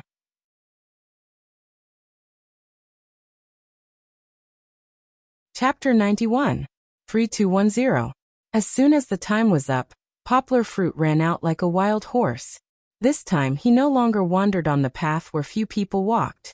He wanted to have a fair and square confrontation with Akira Wuxia. So Poplar Fruit ran straight to the middle lane. For normal sniper players, the earlier they stood in the middle lane, the more initiative they would have. However, for snipers like Akira Wuxia, there was no such thing as first come, first served in the middle lane. This was because setting up a sniper in the middle lane was a bigger target. For a qualified sniper, changing positions after each shot was the truth. Poplar Fruit made this mistake. He had just stood in the middle lane and scoped in to wait for Akira Wuxia to appear. After a second, Poplar Fruit suddenly realized that something was wrong, but it was too late. A black shadow flashed in the upper left corner of the scope.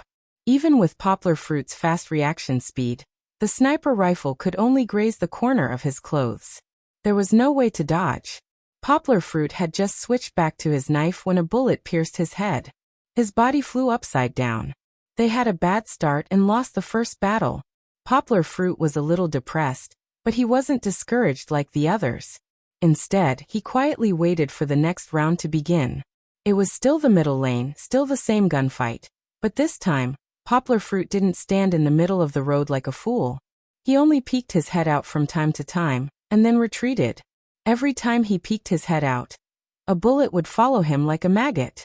It would either hit where Poplar Fruit had just been standing, or hit the corner of the wall, making a hole and brushing past Poplar Fruit's face. Akira Wuxia's reaction speed and accuracy were obvious.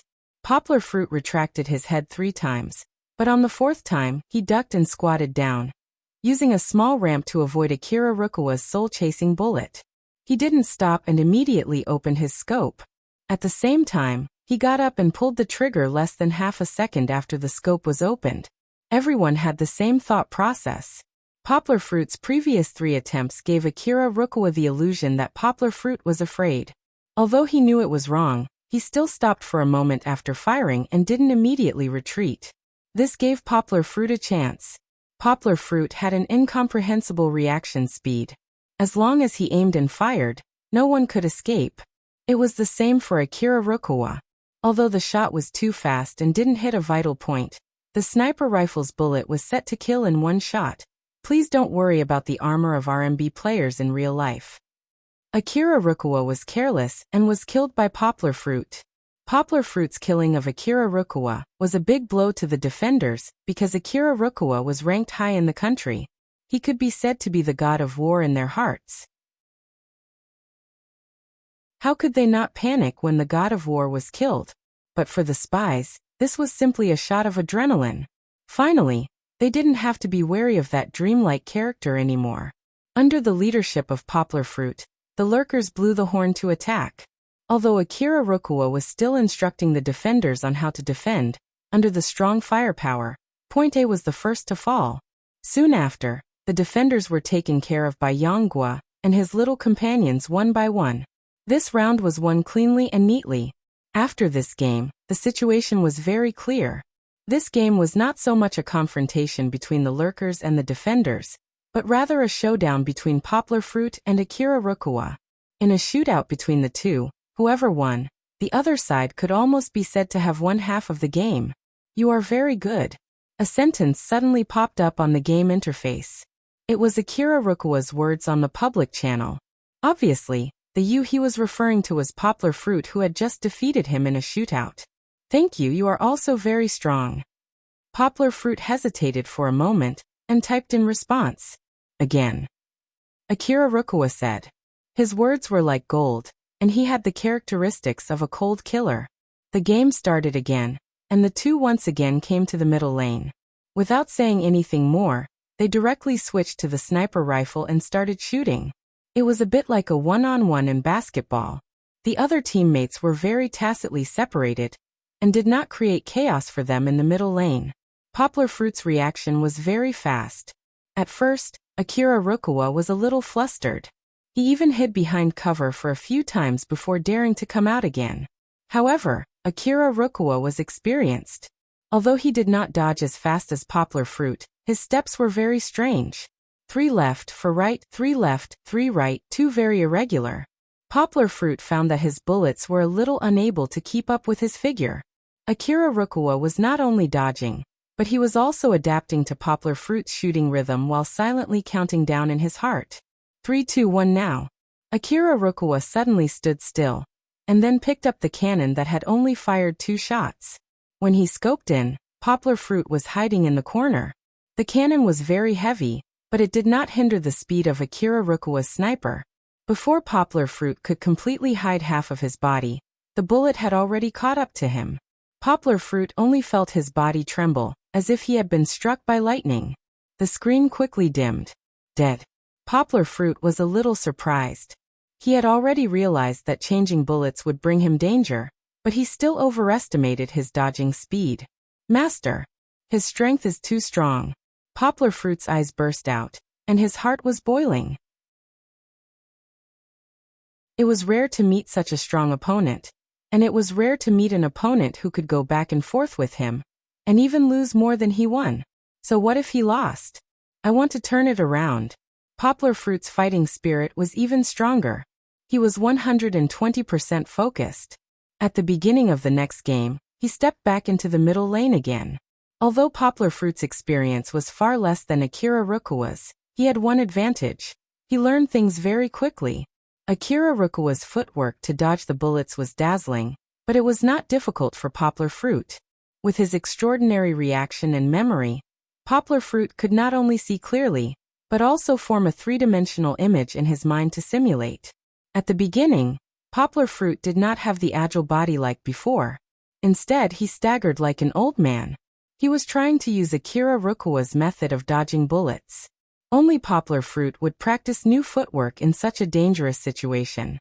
Only Yonggwa was able to dodge Akira Rukawa's bullets time and time again by relying on his slightly faster reaction time, and time again.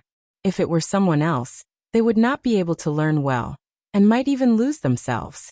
However, Poplar Fruit still died.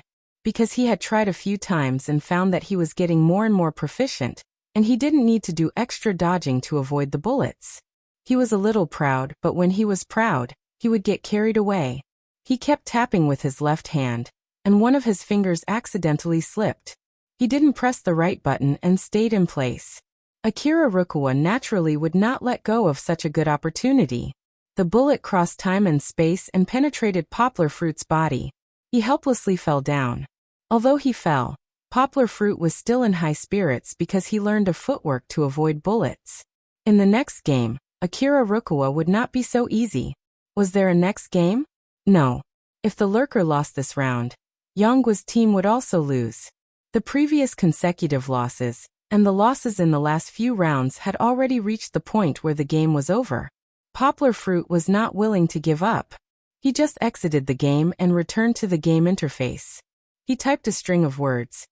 Akira Rukawa, let's play another game? Okay. Akira Rukawa responded readily. They were evenly matched. How could he not think the same? Not everyone was like Poplar Fruit, who was not afraid in the face of Akira Rukawa's tricky sniper rifle. Many lurkers left the room.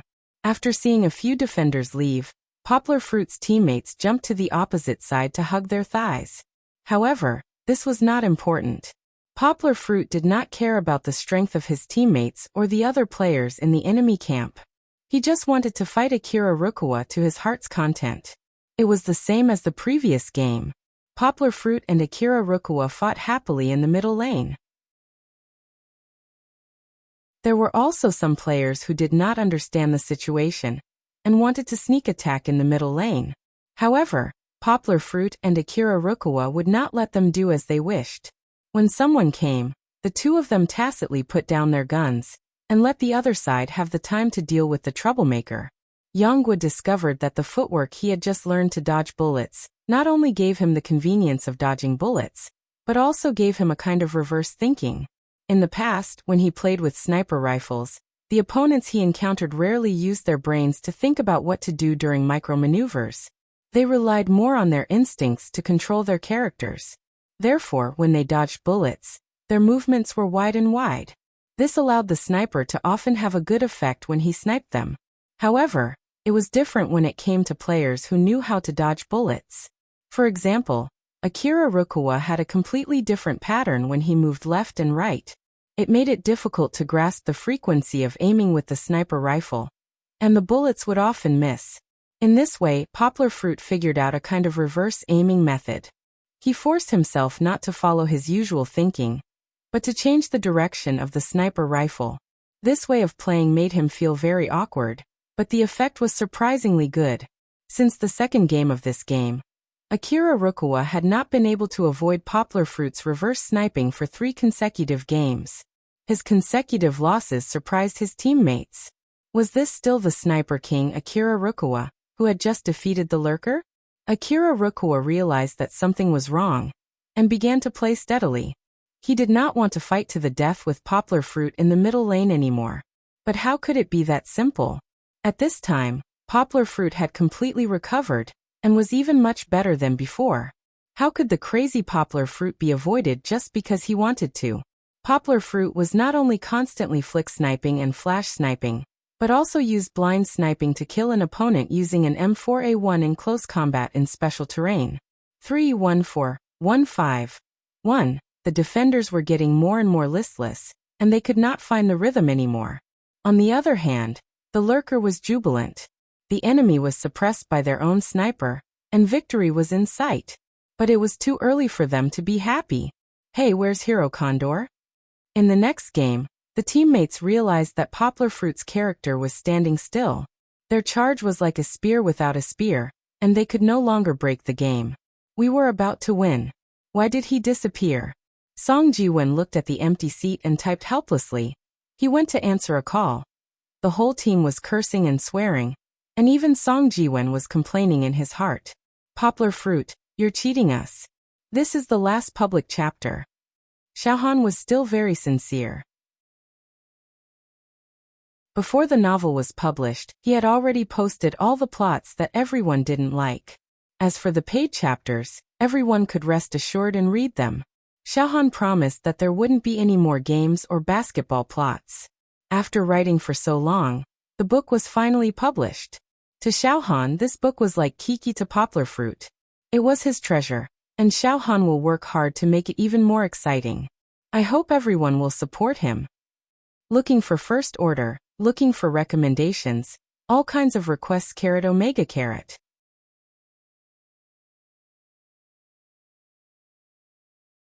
Chapter 92. Even though everyone was looking forward to it, Poplar Fruit never returned. Everyone was desperately trying to break through the defense line, but the tragic ending was already set in stone. The defense line had successfully turned the tables. Tricking a teammate was a matter that would make both humans and gods angry, but Yangwu didn't have the time to repent for his mistakes. He had just received a call from Zheng Yujie from Beijing, and found out that sect leader Qiao's autobiography was currently at the cusp of a storm. If they didn't handle it well, then they would face a truly tragic failure. Zheng Yujie's voice on the phone was trembling. It took her half an hour to explain the situation clearly. It turned out that a violent storm of public opinion had suddenly erupted on the internet this afternoon. On Weibo and forums, there were reposts of information about Poplar Fruit and the other translators. That's right, Poplar Fruit's age and qualifications had become the main target of the Internet Water Army's vicious attacks. Especially Poplar Fruit. When he submitted his resume, he didn't fill in his qualifications at Shinda Company. Therefore, he was still the same as he was half a year ago. He graduated from his undergraduate degree with mediocre grades. He didn't have any translation qualifications or experience as an independent translator. After working for a year, he left his job and stayed at home. The biography of a famous person that millions of people were looking forward to was actually translated by someone with such mediocre qualifications. It was really shocking. Not only that, but looking at the other people in the translation team, none of them were professional translators. One of them was even a science and engineering student. How could such a translation be convincing? At first, it was the Internet Water Army that came out of nowhere spreading the news. However, the news they brought out was really impeccable. There were even photos of Dongxin Publishing's stamped letter of appointment. Everyone accepted the news with some skepticism. Then more and more fruit fans and sect leader Qiao's fans began to abuse and vent. Their love for Apple and for leader Qiao was so deep that they could not accept anyone tarnishing anything related to leader Qiao in the slightest. Not only did they question Poplar Fruit online, but they also expressed deep disappointment in Dongxin Publishing. They had already linked Poplar Fruit's low qualifications to the quality of his works. Some people even said on the internet, "If you don't want to do it well, then don't accept it. You've translated it into a lousy work, and you still want us to pay for it? I'm telling you, I'm not buying any more. Cancel the order." Under the instigation of a small group of people, there really were a lot of cancellations on the major online bookstores. The incident only lasted for one afternoon and one night, but the situation had become very bad. Whether it was Zheng Yujie or the management of Dongxin, they could not sit still anymore. They had to take action. The public relations department was taking action. Zheng Yujie finished the meeting in the middle of the night. She didn't have time to worry about disturbing Poplar Fruit. She quickly dialed Poplar Fruit's mobile phone and talked to Poplar Fruit. Poplar Fruit didn't know that his resume would drag everyone into such an awkward situation. But he understood that this was not the time to regret and reflect. Nor was it the time to find out who leaked the secret. The most important thing now was to respond. He calmly comforted Zheng Yujie, who was a little flustered, and then said gently, "What do you need me to do?" Zheng Yujie hesitated for a moment, then said softly, "Can you come to Beijing? I want to hold a press conference to clarify in public." "Okay, no problem," Poplar Fruit answered firmly. The remuneration for the translation of sect leader Qiao's biography had been transferred to his card, which meant that whether the book sold well or not, it had nothing to do with him in terms of profit. But for Poplar Fruit, this book was like his own child. He wanted to protect it, just like how he protected Kiki. It was just a press conference, and Poplar Fruit was not afraid of those who questioned him. He wanted to prove to those who spread rumors and looked down on him that they were all wrong. After hanging up the phone, Poplar Fruit pondered for a moment. Then he clapped his hands and stood up with a smile. Poplar Fruit was confident that he could deal with their doubts during the press conference. He would deal with whatever came his way. It was useless to be anxious now. Don't think that Poplar Fruit stopped learning after taking on all kinds of translation tasks. He still took some time out every day to further his studies. Although he didn't have time to learn other foreign languages in the past 2 months, in order to do better, he bought a lot of translation master's works and theory books to read. It could be said that his understanding of English was getting deeper and deeper. On the other hand, after Zheng Yujie put down the phone, she could not calm down for a long time. Although things were not so bad that they could not be salvaged, she did not expect something like this to happen. Before this, the company had always emphasized confidentiality. So even under the close attention of the media, other than the recruitment notice for translators posted on the translation website, the situation of sect leader Qiao's biography was not known to the outside world. But just a few days before the official release of the biography, the information of the translation team, which had been hidden under the cover, was exposed at such a critical time. It was not difficult to see that this was not a coincidence. There was definitely a mastermind behind this. It was just that they did not know whether the target of this incident was Dongxin Publishing or Zheng Yujie and the power behind her.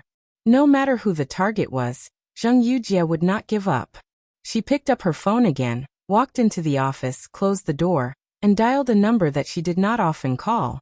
When she returned to the study, Song Jiwen rushed over and grabbed Poplar Fruit's neck angrily. He swung Poplar Fruit around like a noodle. "Damn it, Lao Gua, do you have to be such a scammer? You took a phone call for half an hour and left all of us there. We were having a good time and were about to win, but in the end, the tables were turned. You are a scammer." Song Jiwen's anger level was off the charts. Hey, I have urgent matters." Yang Guo was shaken so much that she couldn't speak clearly. "Stop shaking me." Under Poplar Fruit's apology and begging, Song Jiwen finally let him go. "I need to go to Beijing," Poplar Fruit said after he steadied himself and straightened out his clothes. Looking at Song Jiwen's puzzled expression, Poplar Fruit explained, "Sect leader Qiao's book has some problems." Poplar Fruit briefly explained the matter. Song Jiwen had already thrown his unhappiness to the back of his mind. His face was full of worry as he said, "Can you hurry over now? You have to know that public opinion is very scary. If you don't handle it well, those people on the internet can drown you with their saliva." Poplar Fruit smiled and said, "Since this matter has already happened, running away will not solve the problem. I have to face it and stand up to answer everyone's questions." He suddenly used his fist to lightly hit the wall. His eyes were full of confidence as he said, "The more they panic, the more I have to let them know that I am not the idiot they think I am. Don't worry.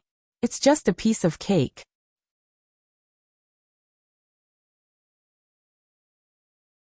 Chapter 93. After getting off the plane, Poplar Fruit carried his bag and went to retrieve the large luggage. Although it was heavy, it was nothing to Poplar Fruit, not to mention that it was pulled by a lever. Walking out of the corridor, the coldness of the airport's air conditioner brushed against their faces. Poplar Fruit quickly covered Kiki's body with clothes. It was easy for her to catch a cold due to sudden changes in temperature. Kiki had just recovered from her cold, and her body was still very weak. It was not good for her to have a relapse. Kiki, who was not sleepy, was very energetic. She sat in her father's arms and looked around.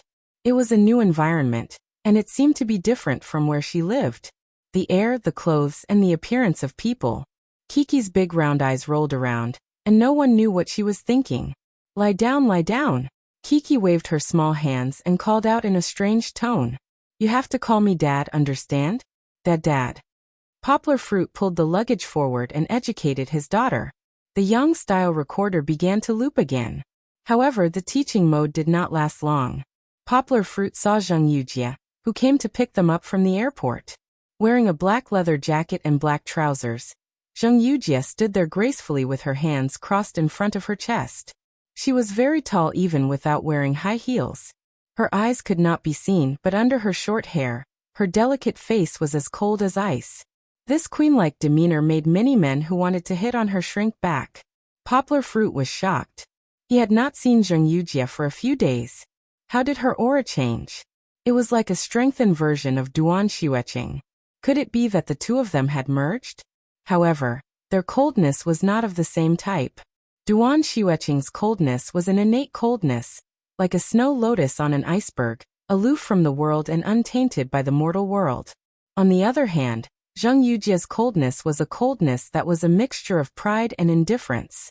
Perhaps this had something to do with her childhood experience. She could be so confident that she despised everything, as if she was the queen and the world should crawl under her feet. Seeing Poplar Fruit, Zheng Yujie calmed down a little. She wanted to take the luggage from Poplar Fruit, but how could Poplar Fruit agree? He was not even willing to give her the small bag in his hand. Poplar Fruit smiled and said, "You can lead the way." Zheng Yujie stuck out her nose at him and shook her head handsomely as she led the way. Her long and slender legs were like pendulum clocks as she walked in large strides. In an instant, she had pulled a long distance ahead of her. Yanghua could only smile bitterly as he jogged behind her. Could it be that Zheng Yujie's period came today? She was so irritable. It was better not to provoke her. Zheng Yujie was driving a white Maserati. The slender body of the car was very beautiful. It had an unusually distinct sports style, and was decorated with a high-profile trident logo. It attracted the attention of passers-by. The luxurious interior of the car dazzled Poplar Fruit, but the most unforgettable thing was the sound of the twin-turbocharged engine when it started. It could make any man's blood boil. Even Poplar Fruit, who did not know much about cars, had the urge to play with it. After driving for a while, Poplar Fruit found out the reason for Zheng Yujie's bad mood. It turned out that during the few hours that Poplar Fruit was flying in the air, the Internet Water Army had finally revealed their trump card. They revealed information about Zheng Yujie, who was the deputy editor and the manager of the book's publishing project. They vaguely told the netizens that Zheng Yujie's family background was very strong, and that she had obtained her current position through improper relations. However, she had no ability, and stubbornly chose a group of hotheads to translate the book, which led to the failure of sect leader Qiao's autobiography. When creating a rumor, it had to be 30% true and 70% false. It was difficult to distinguish the truth from the lies, and it was the easiest to fool people. The netizens were convinced by this statement, and the spearhead of the crusade began to be pointed at Zheng Yujie. At this time, even a fool would understand that the real target of the whole incident was Zheng Yujie, not the book or anyone else. Zheng Yujie was not worried. She did not have the panic that she had when the public opinion exploded yesterday. Faced with the water army that would not rest until they had tarnished her reputation, Zheng Yujie calmed down. With a high position, one would inevitably become the target of public criticism. If one could not even handle a little bit of doubt or a little crisis, one would not be able to stay in that position for long. This was what Zheng Yujie's grandfather, who was in a high position, had said before. Although people from big families lived like princes in material matters, they were still influenced by the ups and downs of politics, even if they had not experienced it. Compared to the bitter struggle of the upper echelons, this little disturbance was really nothing. Zheng Yujie secretly cheered herself on. Wasn't it just the voices of others who were questioning her? She would definitely be able to get through it. The reason why she maintained confidence in herself was actually that she did not do anything wrong in this matter. It could even be said that her efforts were unimaginable. Not to mention that she used her family's connections to promote the publication of this book. Just the fact that Zheng Yujie worked day and night, working overtime, and doing her best to work on this book made her colleagues admire her. This was also the reason why her colleagues were still unswervingly supporting her since the incident broke out. Zheng Yujie had a rough guess about the person behind the scenes, but what was done could not be undone. The most important thing now was to solve the current crisis of public opinion that was getting more and more intense. As for the person behind the scenes, it would not be too late to slowly settle the score after this matter was over. For the next few days, you should stay in the hotel first. I have booked a room for you. Zheng Yujie glanced at Poplar Fruit from the rearview mirror, who was feeling around in the back seat. And okay. Poplar Fruit nodded in response. He was attracted by this car. In the past, he had only seen pictures of Maserati on the computer. Who would have thought that he would have the opportunity to sit in it? After this matter is settled, I will accompany you to walk around Beijing.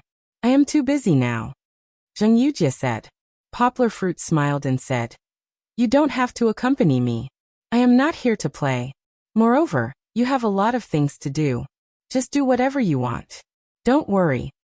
In a place like the old capital, if you go out and walk around, You will either be tricked or lost. If I don't accompany you, who will save you when the time comes? Zheng Yujie said with her nose wrinkled. Ha ha ha.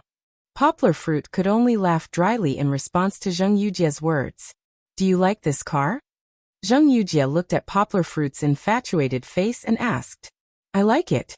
It is too beautiful. Poplar Fruit said without raising his head while drooling and touching the two-colored leather seat. Kiki's chest was pressed down by her father's chin. She felt very uncomfortable and angrily cried out a few times. She also forcefully patted her father's chest.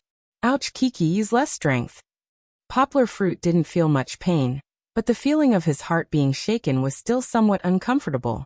He straightened up, grabbed Kiki's small fist, put it to his mouth and made a biting motion. He then stared at her and said, Don't be so violent, do you hear me? In the future, if you hit Daddy again, Daddy will eat you. Kiki didn't hold back and stared at him. However, a smile slowly appeared on her face, and she completely ignored her father's threat. Poplar Fruit was angry and amused. He really didn't know what to do with her. Then you can drive this car for the next few days. I still have a car. Zheng Yujie said. Poplar Fruit was surprised and said with a smile. No need. I have to take care of the child now. It is inconvenient to drive. I will just take a taxi. It is not that easy to call a taxi in Beijing. Zheng Yujie said. It is okay. There must be a lot of taxis next to the hotel. Besides, even if you drive for me, I am not familiar with the roads in Beijing. Poplar Fruit laughed. If you don't want it, then forget it. Really, I only let you play with it because you like it so much. Zheng Yujie pouted and said. This car was indeed her favorite. Not to mention her friends. Even her younger brother had not been able to touch this car of hers. Seeing this, Poplar Fruit quickly moved his head through the gap in the middle and said with a smile, Don't be angry. I appreciate your kindness. I like this car very much, but I really can't drive it. Why don't you drive me around more in the future? Zheng Yujie patted him on the head, and a smile appeared on her lips under the sunglasses. Her cold face softened as if ice and snow had just melted. She said angrily, Who wants to be your driver? When the time comes, you will drive for me. When they arrived at the hotel, Poplar Fruit had never heard of the name Beijing Guest Hotel. However, he found that Zheng Yujie had booked a very luxurious suite for him. It cost 888 yuan a day. Poplar Fruit pulled her and said, Yujie, why did you book such an expensive room? You could have just booked a single room. If I tell you to stay, then stay. Zheng Yujie, who took off her sunglasses, glared at him and said, This is the hotel we booked. We don't need to spend so much money to book a room. Don't worry. Poplar Fruit had to follow her in. The waiter behind them helped to drag the suitcase in. This luxurious suite had a living room and a bedroom. The living room was filled with exquisite furniture. There was also a table for guests to order food in the room. Pulling open the curtains of the living room, Poplar Fruit found that this was a floor-to-ceiling window wall. Looking out from the 16th floor, he felt that the scenery of Beijing was bustling and lively. If he looked at it again at night, it would be a beautiful night scene painted with neon lights. After sending the waiter away, Zheng Yujie said, I will arrange a press conference tomorrow. What do you think? Is it too late to prepare? Poplar Fruit pointed to his head and said with a smile, No problem. All the questions they will ask and what I want to say are already here. Well, at that time, I will arrange a session for you to answer a question from a professor from Beijing Foreign Studies University. I will show you the outline tonight. You should also prepare how to answer it. Zheng Yujie said. Her beautiful eyes were fixed on Poplar Fruit. She was worried that Poplar Fruit would be unhappy with her arrangement. Poplar Fruit noticed her expression. He smiled and said, Don't worry. Leave the press conference to me. You have to have confidence in me.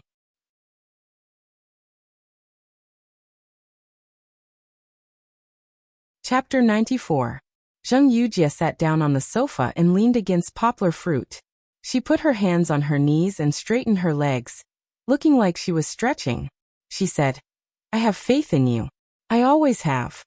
Yes, Zheng Yujie had pinned all her hopes on Poplar Fruit. Although she didn't say it, she was hoping that Poplar Fruit would be like a fairy tale, riding a white horse from afar and saving her from the fire and water. After sending the waiter away, Poplar Fruit started to pack up, but Zheng Yujie wasn't in a hurry to leave. She poured herself a glass of water, and then buried herself in the soft sofa again.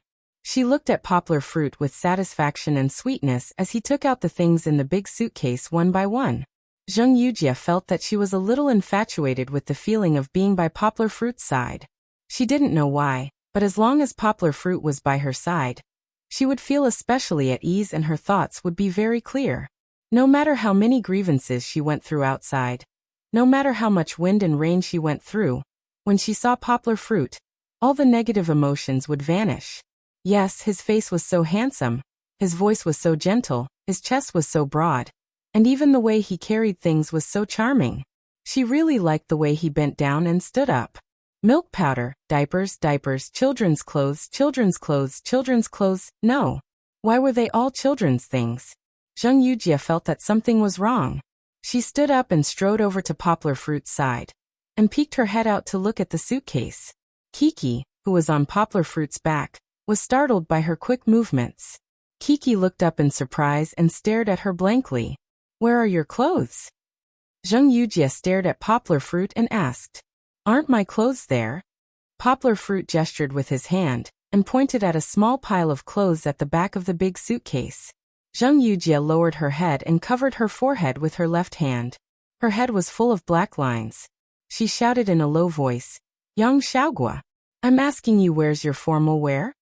She almost pulled her hair, and went crazy. Can't I wear casual wear?" Poplar Fruit said, blushing with shame. He did have a set of formal wear, which was the one he wore to the blind date. However, one day when he was feeding Chi-Chi, he accidentally knocked it over and spilled milk all over it.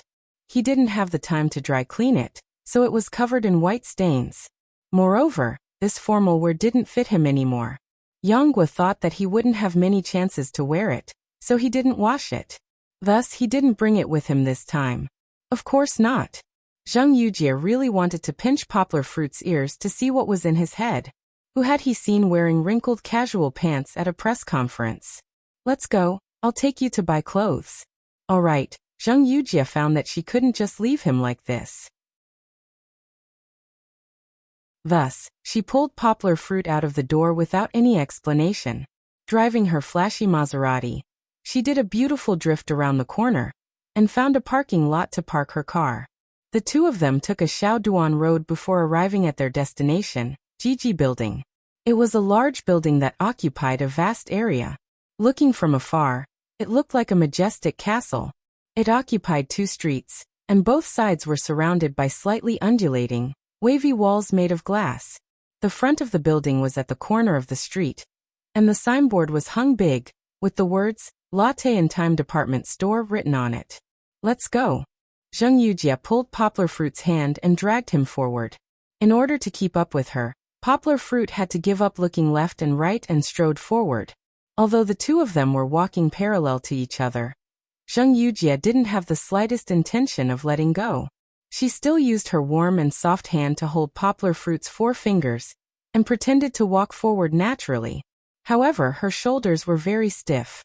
If someone paid attention, they would be able to see through her thoughts. Poplar Fruit didn't pay attention. He saw that there were many clothing stores in the building, and many of them were selling suits. He asked curiously, "Yujie, there's something to buy over there. Let's go there?" "We're not going to those cheap stores." Zheng Yujie took a look and pulled Poplar Fruit. "Let's go upstairs." "Cheap." Poplar Fruit thought as a drop of cold sweat dripped down his forehead. Looking at the decorations of those stores, it would cost at least a few thousand yuan to walk in. If this was considered cheap, then what level of quality would the non-cheap stores be? Being pulled by Zheng Yujie, Poplar Fruit could only blindly follow behind. The two of them came to a very fashionable clothing store. The store was very large, so large that one could hang a large piece of clothing. Bright lights shone in every corner. Only when one walked in could they feel the elegance of the layout. What kind of store is this? Gucci. Gucci doesn't seem to be a brand like this. 4G letters around a square. Also, wasn't Gucci supposed to be selling bags? Although Poplar Fruit had read a lot of books, he really didn't know anything about fashion. Or rather, his understanding of fashion only existed on the surface. In order not to expose his ignorance, Poplar Fruit quietly pulled up a piece of clothing and looked at the label. Givenchy. Oh, Poplar Fruit understood. It was Givenchy. It was a French brand. He had read about it when he was learning French. But it seemed that Givenchy was very expensive. Poplar Fruit remembered that it was one of the top brands in the fashion industry. Moreover, it was a big foreign brand. How could it be cheap? Zheng Yujie saw him looking at the clothes and explained to him, "Don't be fooled by these clothes. These suits are very nice. Armani's clothes are too businesslike. I don't think you're an old man, so you shouldn't dress so lifelessly. Givenchy is more lively. It's good that it's expensive. It looks good and comfortable. The big brands are very particular about the materials they use. You don't have to worry about money. This time, Big Sister will pay for all your expenses.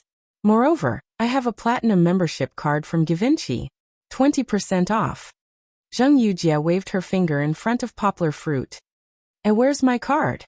She wanted to take out her platinum membership card to show Poplar Fruit, but she couldn't find it in her bag for a long time. Zheng Yujie was obviously a regular customer of this store. When she walked in, the store manager replaced the other sales ladies to welcome her. The manager was a beautiful woman in her 30s. She was dressed very maturely. When she walked, her tight skirt wrapped around her perky buttocks shook slightly. It made people feel that the surrounding air was heating up. "Little sister Yujie, you haven't been here for a month. I missed you so much." The manager held Zheng Yujie's hand and said affectionately. When she saw Poplar Fruit carrying a baby, her eyes couldn't help but reveal a hint of surprise. However, she concealed it very well. She didn't even show any curiosity about Poplar Fruit's identity, showing excellent professionalism. Big Sister Fong, it's great that you're here. I don't even know who took my platinum membership card." Zheng Yujie laughed. "Look at what you're saying. Isn't the card just a symbol? If I'm not in the store, people won't recognize you. I say, you can come whenever you want in the future. Don't worry about not bringing your card. Your appearance is the proof." The manager called Big Sister Fong rebuked. She chatted happily with Zheng Yujie. She even asked the girls under her to bring water to Poplar Fruit, not neglecting him. Zheng Yujie smiled and introduced them to each other. "Big Sister Fong, this is Poplar Fruit. Poplar Fruit, this is Fong Min, Big Sister Fong. She's a good friend of mine and the manager of this store." She didn't know whether it was intentional or not, but she didn't introduce her relationship with Poplar Fruit like she did with Fong Min. After greeting each other, Zheng Yujie pulled Fong Min and asked her to find the best suit for Poplar Fruit. Fong Min covered her mouth and laughed. "No problem, little sister Yujie. Just wait. I'll find him the most handsome suit." Yonggwa listened to her instructions and handed Chi-Chi, who was sleeping soundly on her back, to Zheng Yujie to take care of. She then stood up and followed Fong Min to the men's section. "Wow, you're so tall," Fong Min said exaggeratedly. If she didn't stand up straight, she wouldn't know. Poplar Fruit was really tall. She used her hand to compare the height of her head to Poplar Fruit, and found that she just reached Poplar Fruit's chest. Fong Min's figure was more like a southerner. She estimated that she was about 1.6 meters tall, and wore a pair of high heels that were about 7 or 8 centimeters high. Compared to Poplar Fruit, who was now 1.87 meters tall, she was still more than 20 centimeters short. When Fong Min compared their height, she was almost leaning on Poplar Fruit. Although Poplar Fruit didn't feel that there was anything wrong with it, Zheng Yujie was a little unhappy. Her eyes were fixed on Fong Min's chest that was pressed against Poplar Fruit's, and her face showed signs of turning cloudy. The older the ginger, the spicier it was. Fong Min's action was a little exaggerated, but she had an ulterior motive. When she saw Zheng Yujie's nervous expression, there was a flash of pride and understanding in her eyes. Sure enough, there was a girl involved. Of course, she didn't dare to play too much. After getting the information she was curious about, she immediately distanced herself from Poplar Fruit and started to arrange clothes for Poplar Fruit with a serious face. This made Zheng Yujie's tense expression ease up. She hugged Kiki and watched quietly from the side. "What size clothes do you wear?" Fong Min asked. Poplar Fruit scratched his head and said awkwardly, I forgot. He really didn't know. Previously, when he was growing taller, many of the clothes he bought didn't fit him. Later on, he deliberately bought a bigger size and wore them loosely. Slowly, they fit him. In the 2 months that he had been translating sect leader Qiao's autobiography, Poplar Fruit's height slowly stabilized. However, after he stopped growing, Poplar Fruit didn't buy any new clothes. Feng Min looked at him speechlessly and thought, could it be that he's a young master from some family? He doesn't even know how to buy clothes. But that can't be right.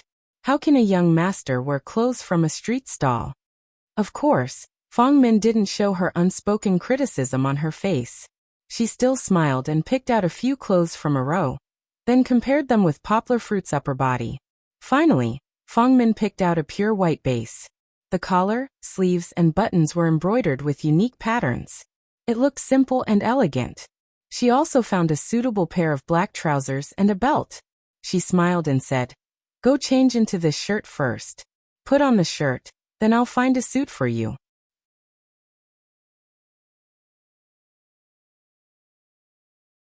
Chapter 95. Wow. This was a cry that was suppressed from the bottom of her heart. Ah. This was a scream that was hidden deep in her throat. At this moment, the Givenchy store was completely silent. Whether it was the other sales ladies, Feng Min, or Zheng Yujia, they all stopped chatting and became quiet. Their attention was attracted by Poplar Fruit, who had just changed his clothes and walked out of the changing room. So handsome. How come he looks like a completely different person after changing his clothes? The saying clothes make the man, and Buddha makes the man, was vividly reflected on Poplar Fruit. Previously, when Poplar Fruit was wearing a loose and wrinkled casual outfit, he looked like a middle-aged uncle who had just finished his meal and was going out to enjoy the cool air. No one wanted to take a second look at him. But now, after changing his shirt and trousers, he looked a lot more refreshed. The fashionable and slim-fit shirt showed off Poplar Fruit's thin but well-defined body. Although the black trousers were not paired with bright leather shoes, it did not prevent Poplar Fruit from showing off his extraordinarily long legs. Poplar Fruit's face was not particularly handsome, but it was the kind of face that was more attractive the more you looked at it. His face was very chiseled, as if it was carved by a knife and an axe. Perhaps because he had lived in the countryside since he was a child, he was born with a light bronze complexion, which made him look very masculine. Especially his eyes, which were as deep as the starry sky, made people unable to look away. For a moment, the women in the store could only stare at him, speechless. How is it? Do I look good? Poplar Fruit said with a smile. Bien très bien. Bravo, bravo, exclaimed a tall, burly foreign old man, accompanied by a short, Asian-looking young woman, clapping his hands as he walked through the door. The foreign old man's loud voice also woke the women up. They all turned their heads to see who this person was. The first one to react was Feng Min. She pulled the corner of her clothes, hurried forward, and said respectfully, Hello, Mr. Artel. I didn't notice you were here. I'm really sorry. The short young lady looked at the old foreigner named Artel, and said something in her mind. It was French. Among the people present, perhaps only Poplar Fruit could understand it. It turned out that this young lady was a translator. She had just translated Feng Min's words for Artel. Artel said something with a smile. After the young lady finished listening, she turned to Feng Min and translated. You don't have to apologize. You are doing a good job by greeting the guests. I came here on a whim. Artel said a few more words, and the young girl translated. I want to talk to your guest. Please don't mind. Feng Min hurriedly stepped aside and said with a smile, I don't care. Why would I care? It's our honor to have Mr. Artel personally guide us in our work. The young lady translated Feng Min's words, but Artel didn't say much to her. He went directly to Poplar Fruit and said, Hello, young gentleman. I'm a designer in Givenchy. It's an honor to meet you. Poplar Fruit reached out to stop the young lady who was about to translate for him. He nodded to her with a smile and said, You don't have to translate for me. I can understand. He looked at Artel, whose hair was a little gray but still energetic. He reached out his hand with a smile and said to him in French, Mr. Artel, nice to meet you. Nice to meet you too. Let me introduce myself. My name is Lion Poplar Fruit. My Chinese name is Poplar Fruit. I'm currently a translator. Poplar Fruit's French was very fluent. If one closed their eyes, perhaps no one would be able to tell that such fluent French was spoken by a non-native speaker. Zheng Yujie and the young female translator were all shocked by what they had seen. Zheng Yujie knew that Poplar Fruit didn't only know English, but she didn't expect that Poplar Fruit could speak other languages so well. Ardal was also shocked by Poplar Fruit's spoken language. He praised sincerely, "Mr. Lion, your French is very standard." Why did he praise him like that? Because Ardal's French wasn't as standard as Poplar Fruit's. There were also dialects in French. For example, Poplar Fruit's French was like Mandarin to Chinese. It was the authentic official French pronunciation. In Bali, not a typo. All the French people born and raised in France pronounced it this way. Ardal, on the other hand, was probably born in Normandy. His accent was thick with the tone of the Norman dialect. He asked curiously, "Mr. Lion, are you a Chinese who grew up in France?" Poplar Fruit smiled and said, "Thank you for your compliment. I didn't grow up in France, and I haven't been to France, although I've admired it for a long time." "Then you must go and have a look in the future. France is a beautiful and romantic country," Ardal said with emotion. "You've never been to France, but you can speak French so well. It's really amazing." "You're flattering me," Poplar Fruit said modestly. "It's all thanks to my teacher. He's a very good language teacher in Paris. The online friend he used to practice speaking was indeed a language teacher, and his French was very pure." However, Poplar Fruit didn't know if he was good at teaching his students. The two of them chatted happily. Zheng Yujie also pulled Fang Min aside and whispered, "Who is this foreigner?" "He's a very good designer. His full name is Ardal Giovanni. Givenchy is a member of the family that founded Givenchy. Although he's not the chief designer, he's in charge of the men's apparel in Asia. He's also a big boss." Fang Min's voice was very low. "That's amazing." Zheng Yujie covered her mouth and exclaimed in a low voice.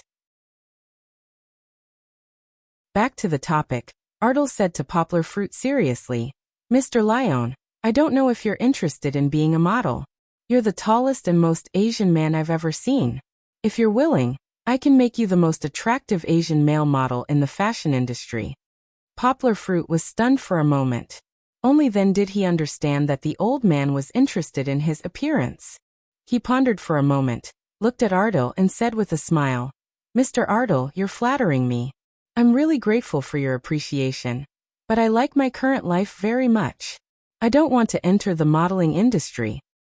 "That's a pity," Ardal sighed regretfully, and then said, "You're really good. If you become our model or even our spokesperson, Givenchy's men's clothing will definitely be popular all over Asia." "Haha, Mr. Ardal, you're exaggerating," Yang Guo laughed. "Givenchy is a century-old brand. It's not because of models, but because of design masters like you. Givenchy has always insisted on the 4G design concept of genteel, grace, gaiety, and Givenchy, which refers to the gentlemanly style of the founder of Givenchy. I think that's the key to Givenchy's success." Most of what Yang Guo said was based on the information she had read about Givenchy in the past. However, flattery won't get through. Yang Guo's compliment had struck a chord in Givenchy's heart. The happiest thing for Givenchy was that there was someone who could agree with the fashion concept his idol uncle had established when he single-handedly founded this big brand. "I didn't expect you to know so much about Givenchy," Ardal smiled happily. "I've talked to a lot of Chinese people. They know the latest fashion trends very well, but they don't care about the classics. You're really good." To be honest, he didn't care about fashion, and he didn't know what the so-called classics were. The reason he could speak so fluently was that he had read a lot of French information on the internet, many of which introduced the fashion industry that French people were most proud of. As a result, he had memorized a lot of other people's comments and research on Givenchy. Poplar Fruit hadn't spoken French for a while. It was rare for him to meet a Frenchman, so he took the opportunity to chat with him. Therefore, he racked his brains to search for information about Givenchy in his memory to cater to Ardal's topic. "Mr. Ardal, I've always been interested in the story of how Mr. Givenchy easily turned the situation around when he was attacked by many famous fashion brands from Italy in the 1950s. I can't find any news about that on the internet anymore. Can you answer my questions? Yanghua asked. Yes, Mr. Ardil, Yanghua said. Of course, no problem. It's like this at that time. The more Ardil talked, the happier he became. Looking at his beaming face, in his mind, the friendship between Mr. Givenchy and Ms. Audrey Hepburn was the most important turning point of Givenchy's fame in the world. Therefore, when talking about this matter, Ardil seemed to have endless things to share with Poplar Fruit. The two of them chatted for more than 10 minutes before Ardil remembered that Poplar Fruit wanted to buy clothes. He took Poplar Fruit's hand and insisted on customizing a suit for Poplar Fruit. Yanghua felt very honored to be chosen by a fashion designer from Givenchy. However, time waits for no one. Ardil seemed to want to do everything by himself, from the design to the tailoring. Yanghua had to tell him that the suit would be used tomorrow, and it was too late to order it. She had no choice but to tell him that the suit would be used tomorrow. Ardil sighed. He also knew that according to his meticulous character, he would never allow his work to be done so easily. Therefore, he had to give up. However, he still did it himself, looking for clothes for Poplar Fruit. The 7 employees in the store, including Fong Min, were all ordered by him. One set of clothes after another was taken out from the inner warehouse. Although Poplar Fruit was dazzled by the variety of clothes and thought that every one of them was very good, Ardil was still not satisfied.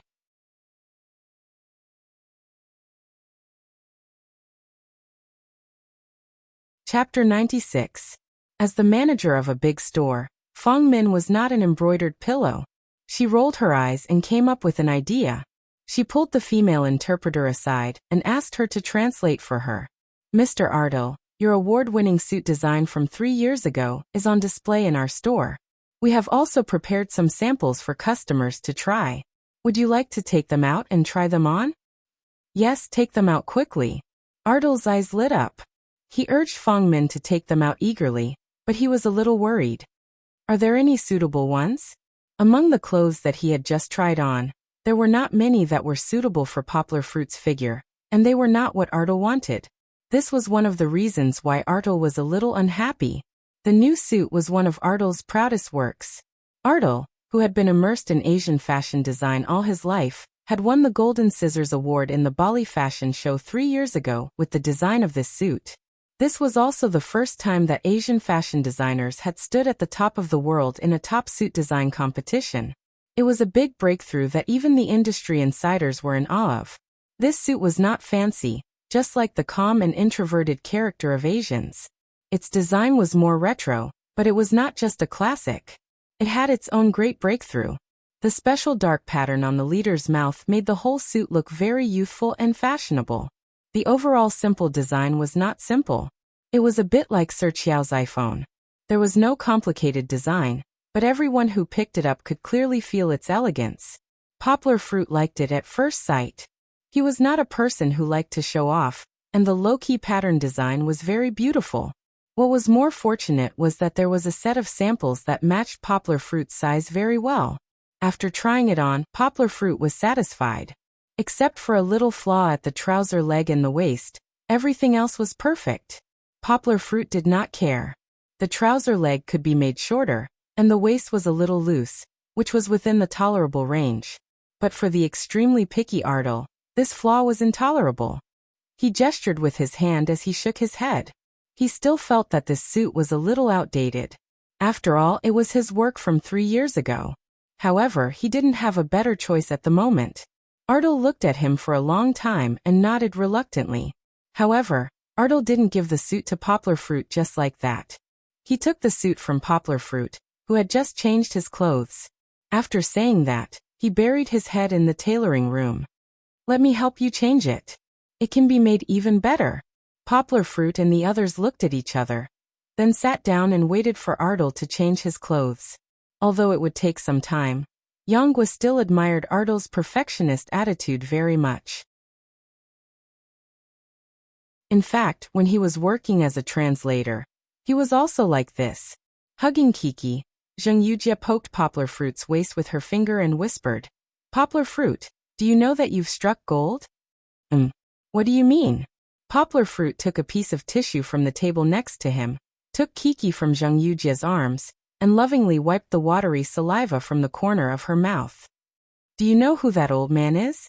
Zheng Yujia asked teasingly. In order to make his daughter sleep more comfortably, Poplar Fruit moved his left and right hands to find the most suitable position to hug her. Then he said, I know.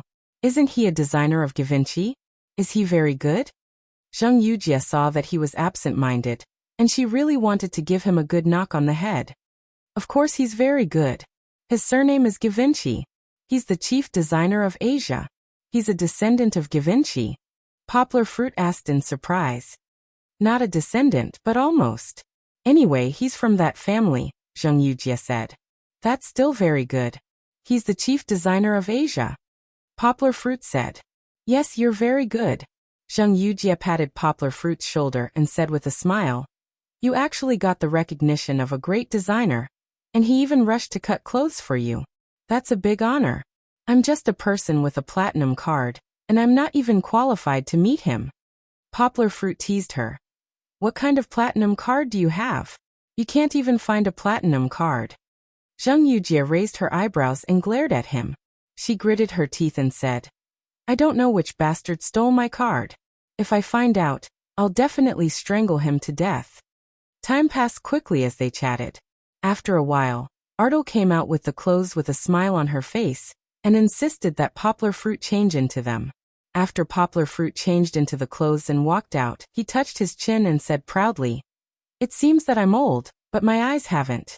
They're still very accurate. He didn't use any tools just now. He measured the size of Poplar Fruit's clothes with just his eyes and hands. Not a bit more, not a bit less. Poplar Fruit put it on, and it fit him perfectly. The small flaw just now disappeared without a trace. Mr. Ardal, you're really good. Poplar Fruit praised sincerely. There's an old saying in China that there's always a master in every profession. You're the master in the fashion industry. Ardal smiled and said, You're flattering me. When it was time to pay the bill, Zheng Yujia took out a card. Poplar Fruit didn't let it go. He pressed her hands hard, then blocked her behind him and said, I have money. Why do I need you to pay for the clothes? Zheng Yujia pouted. She was very unhappy, but also helpless. Poplar Fruit took his card and walked to the cashier, only to be told that his clothes were free of charge. He turned around in surprise and saw Ardal walking up to him with a smile on his face. Ardal smiled and said, Mr. Leon, although this is the first time we've met, it's really nice to meet you. Take this set of clothes as a gift from me. How can I accept this? Poplar Fruit said. I can't accept it. This set of clothes is too expensive. Yes, it was really too expensive.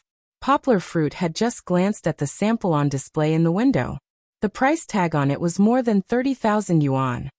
How can our friendship be measured by money? I designed and modified this suit. It's the best gift for a close friend. Please don't care about the price tag. It's just a number. The most important thing is the thought, said the old man Ardal, with his eyebrows furrowed and his eyes wide open. What he said is so reasonable that I have nothing to say. Poplar Fruit didn't know why such a thought popped up in his mind. He really couldn't think of any reason to refuse this lovely French old man. Perhaps his pursuit of art was where his self-worth lay. Poplar Fruit had no choice but to accept this expensive gift. However, in return, Poplar Fruit promised Ardal that when Poplar Fruit had time, he would cooperate with Ardal and let him design a set of clothes. After receiving Poplar Fruit's contact information, Ardal smiled happily like a child. He said that if Poplar Fruit was willing to come, he would give him the best price. If Poplar Fruit couldn't go abroad, he could even live in Yangqing for a while. Poplar Fruit waved his hand and said, Don't talk about money. Mr. Ardal, you said that we are friends. This is just the support between friends. Ardal smiled and said, Of course, of course. The money is paid by Givenchy. If you don't accept it, you're not saving money for me, haha. After saying goodbye to Ardal, Poplar Fruit walked out of Givenchy's store with Zheng Yujia, holding Kiki, who had just woken up, and carrying a large garment bag. Zheng Yujia suddenly patted Poplar Fruit's shoulder from behind. The sound of Poplar Fruit's muscles popping startled Kiki, who was still sleepy. She was startled. She put her arms around her father's neck and looked at him for a long time, but she still didn't understand what was going on. Poplar Fruit looked back at Zheng Yujie. Her right hand was stretched out, and her slightly red lips, which were covered with lipstick under her sunglasses, moved slightly. She said, "Give it to me." Poplar Fruit knew what she was referring to. He hesitated for a moment, but still handed the garment bag to her. Although it was really not a problem for Poplar Fruit to hold Kiki and this small amount of clothes at the same time, he didn't want to refuse Zheng Yujie's kindness. From the moment they met until now, she had wanted to help Poplar Fruit many times, but Poplar Fruit wouldn't let her. Although she appreciated his kindness, if she kept pouring cold water on him, no matter how warm her heart was, it would still be cold. In order not to alienate her, Poplar Fruit asked Zheng Yujie to help him carry this light and large bag. Now that the two of them were walking together, with Kiki, who was hanging around her father's neck like a koala bear, it felt like a family going shopping. Along the way, they attracted a lot of attention, but Poplar Fruit didn't notice. He just laughed and teased Kiki, teaching her how to call him daddy. Chi-Chi would smack her lips for a while, and then she would grin and giggle for a while. Poplar Fruit was a little worried that she would want to drink milk when she woke up, so he couldn't help but walk faster. Zheng Yujie carried the large garment bag and walked step by step to Poplar Fruit's left. However, she was half a step slower than Poplar Fruit. She looked at him with a bit of bitterness in her eyes as she listened to him and Kiki's laughter. She felt a little unhappy and didn't know why she felt sad. As they walked, Zheng Yujie suddenly grabbed Poplar Fruit. Poplar Fruit turned around to look at her in confusion. Although Zheng Yujie was wearing sunglasses, Poplar Fruit could still feel the cold light from her golden lenses. Her face was tense, and her lips were slightly pursed. He could see that she was gnashing her teeth. Poplar Fruit couldn't help but shiver. Why was she so angry?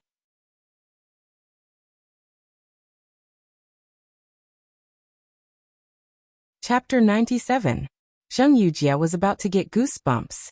However, the target wasn't Poplar Fruit. Following Zheng Yujie's line of sight, Poplar Fruit saw a couple walking over from not too far away. The woman was beautiful and charming. Her clothes made her look very pure, like a college student who had yet to graduate. The man was tall and handsome, with a square face, thick eyebrows, and big eyes. His face, which should have been very masculine, was now full of flattery. His left hand was around the girl's waist, gently stroking up and down.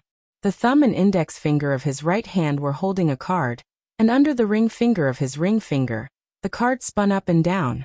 "Xiaomeng, I'll buy you clothes, okay? Have you heard of Givenchy? It's the most fashionable brand in France. Look, I even have a platinum card.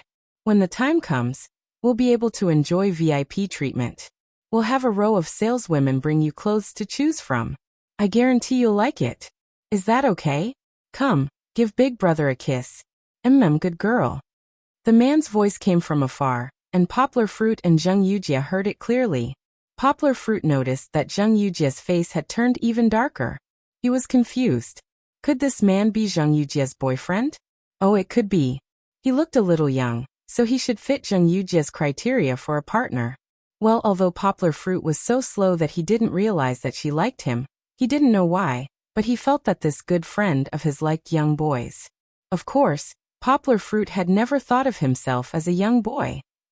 Perhaps it was because of Kiki's birth that he felt that he had aged a lot. Was this the legendary melodramatic plot of cheating being discovered? They were still whispering sweet nothings to each other, immersed in the sweetness of each other's ears and temples. They didn't react to the gazes of the people outside. They were about to pass by Yanghua. Zheng Yujie had been holding it in for a long time, and finally exploded. She strode forward and twisted the man's ear with one hand. She roared like thunder, "Zheng Taiming!" Ouch, ouch. The man struggled in pain when his ear was pulled, but when he heard Zheng Yujie's roar, his legs went soft, and he almost fell to his knees. He finally turned around, and his expression became even more flattering. "Sis, you're here too. Good afternoon, good afternoon." Sis. Poplar Fruit realized that he was wrong. They both had the surname, so they might really be brother and sister. It's my fault," Zheng Yujie said coldly.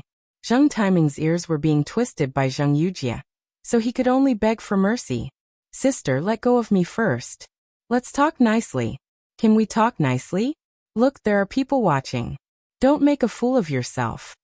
In the distance, one or two people turned their heads to take a look. However, when Zheng Taiming said that they were outsiders, he was referring to Yang Guo and Qiqi, who was in his arms. Kiki, who was hugging her father's neck, turned around and stared at Zheng Yujia's hand that was twisting Zheng Taiming's ear. Poplar Fruit saw it and quickly covered her eyes. He couldn't let his daughter learn to be violent. It wasn't good to casually twist other people's ears. Zheng Yujia let go of her hand, but before Zheng Yujia could straighten up, she turned around and gave him a knock on the head. Zheng Taiming hurriedly stood up and quietly took a step back to distance himself from Zheng Yujia. You've grown up, haven't you? Not only did you chase after girls, you even stole my card to show off. You've grown up, haven't you? Zheng Yujia put down the large bag and crossed her arms in front of her chest. She raised her head slightly and glared at Zheng Taiming. Zheng Taiming smiled embarrassedly. He moved to the side and hid the frightened Xiaoming behind him. He didn't know how to respond. What's the point of using our family's money and your sister's card to chase after girls? If you have the guts, go earn it yourself. You're so extravagant when you're studying. See if I don't beat you to death. Zheng Yujia took off her sunglasses and glared. She raised her right hand and pretended to hit him. So Zheng Yujia's card couldn't be found because Zheng Taiming had secretly taken it to please her. Zheng Taiming was shocked when he saw that Zheng Yujia was about to hit him again. He quickly hid behind Xiaomeng and pressed his hands on Xiaomeng's shoulders, shrinking his head. A grown man actually relied on a woman to shelter him from the wind and rain. This younger brother of Zheng Yujia's was really something. Poplar Fruit was stunned. Zheng Taiming poked his head out from behind Xiaomeng and said guiltily, Sis, don't hit me. I was wrong. I know I was wrong. I won't do it again. Zheng Yujia scolded him harshly 2 or 3 times before her expression softened. She introduced Poplar Fruit and Zheng Taiming to each other. However, just like in the store, Zheng Yujia only introduced Poplar Fruit's name and didn't mention anything about their relationship. Seeing that his plan to go shopping and chase after girls was ruined, Zheng Taiming could only take out a few hundred yuan and shove it to Xiaomeng so that she could take a taxi back to school. After sending Xiaomeng away, Zheng Taiming followed behind Zheng Yujia with a long face, waiting for her judgment. Zheng Yujia ignored him. She treated Zheng Taiming, who was following behind her like a little tail, as air. She slowly talked to Poplar Fruit. As they chatted, Zheng Yujia suddenly stopped. She stood face to face with Poplar Fruit, with only Kiki between them.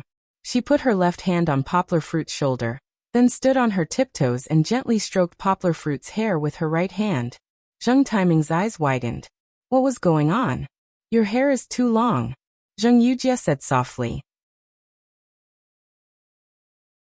Her eyes met with Poplar Fruit's, and her voice was so gentle that it was like a different person from when she was scolding Zheng Taiming just now. Poplar Fruit smiled and said, Yeah, I haven't cut my hair for more than 2 months. In these 2 months, he didn't care about his hairstyle. It was good enough that he could wash his hair every day. That won't do. Go get your hair done. It's not good if it's too messy. Zheng Yujia felt the hormones in Poplar Fruit's breath, and her face was a little hot. She let go of Poplar Fruit's hair, and her eyes were a little afraid to look at Poplar Fruit. Zheng Taiming was a little dizzy. He started to wonder if he wasn't awake and pinched his face. It hurt, so he wasn't dreaming. But what was with his sister's action and expression? Was she still his sister when she was so shy? He had never seen his sister use such an expression to face a man. She even used her hand to stroke his hair from the top of his head to the back of his ears. Wasn't this action only between lovers? But this man was carrying a child. Could it be? Thinking about how his sister hadn't returned home for almost a year, Zheng Taiming felt like thousands of grass mud horses had stepped on him. It couldn't be what he thought it was, right? Zheng Taiming's forehead wrinkled so much that the wrinkles on his forehead were all twisted together. Poplar Fruit finally agreed to Zheng Yujia's arrangement. The 3 of them walked to a hair salon on the 9th floor. Zheng Yujia familiarly asked the very feminine hairstylist, Xiao Xiao, to design a hairstyle for Poplar Fruit. Xiao Xiao's eyes lit up when he saw Poplar Fruit. He pinched his orchid fingers and stroked the hair of Poplar Fruit, who was sitting on the chair. He coquettishly discussed with Poplar Fruit what hairstyle to give him. Enduring the disgust of being touched, Poplar Fruit glared at Zheng Yujie, who was secretly laughing at the side, and agreed with Xiao Xiao. Zheng Timing was also looking at Zheng Yujie. He watched as Zheng Yujie hugged Kiki and teased her with a smile. He didn't know how to express the strangeness in his heart. Although there might be a problem with his sexual orientation, Xiao Xiao's craftsmanship wasn't just for show. He cut left and right, and the two small scissors were like butterflies flying up and down. Every time they stopped and flapped their wings, a few strands of hair would flutter down.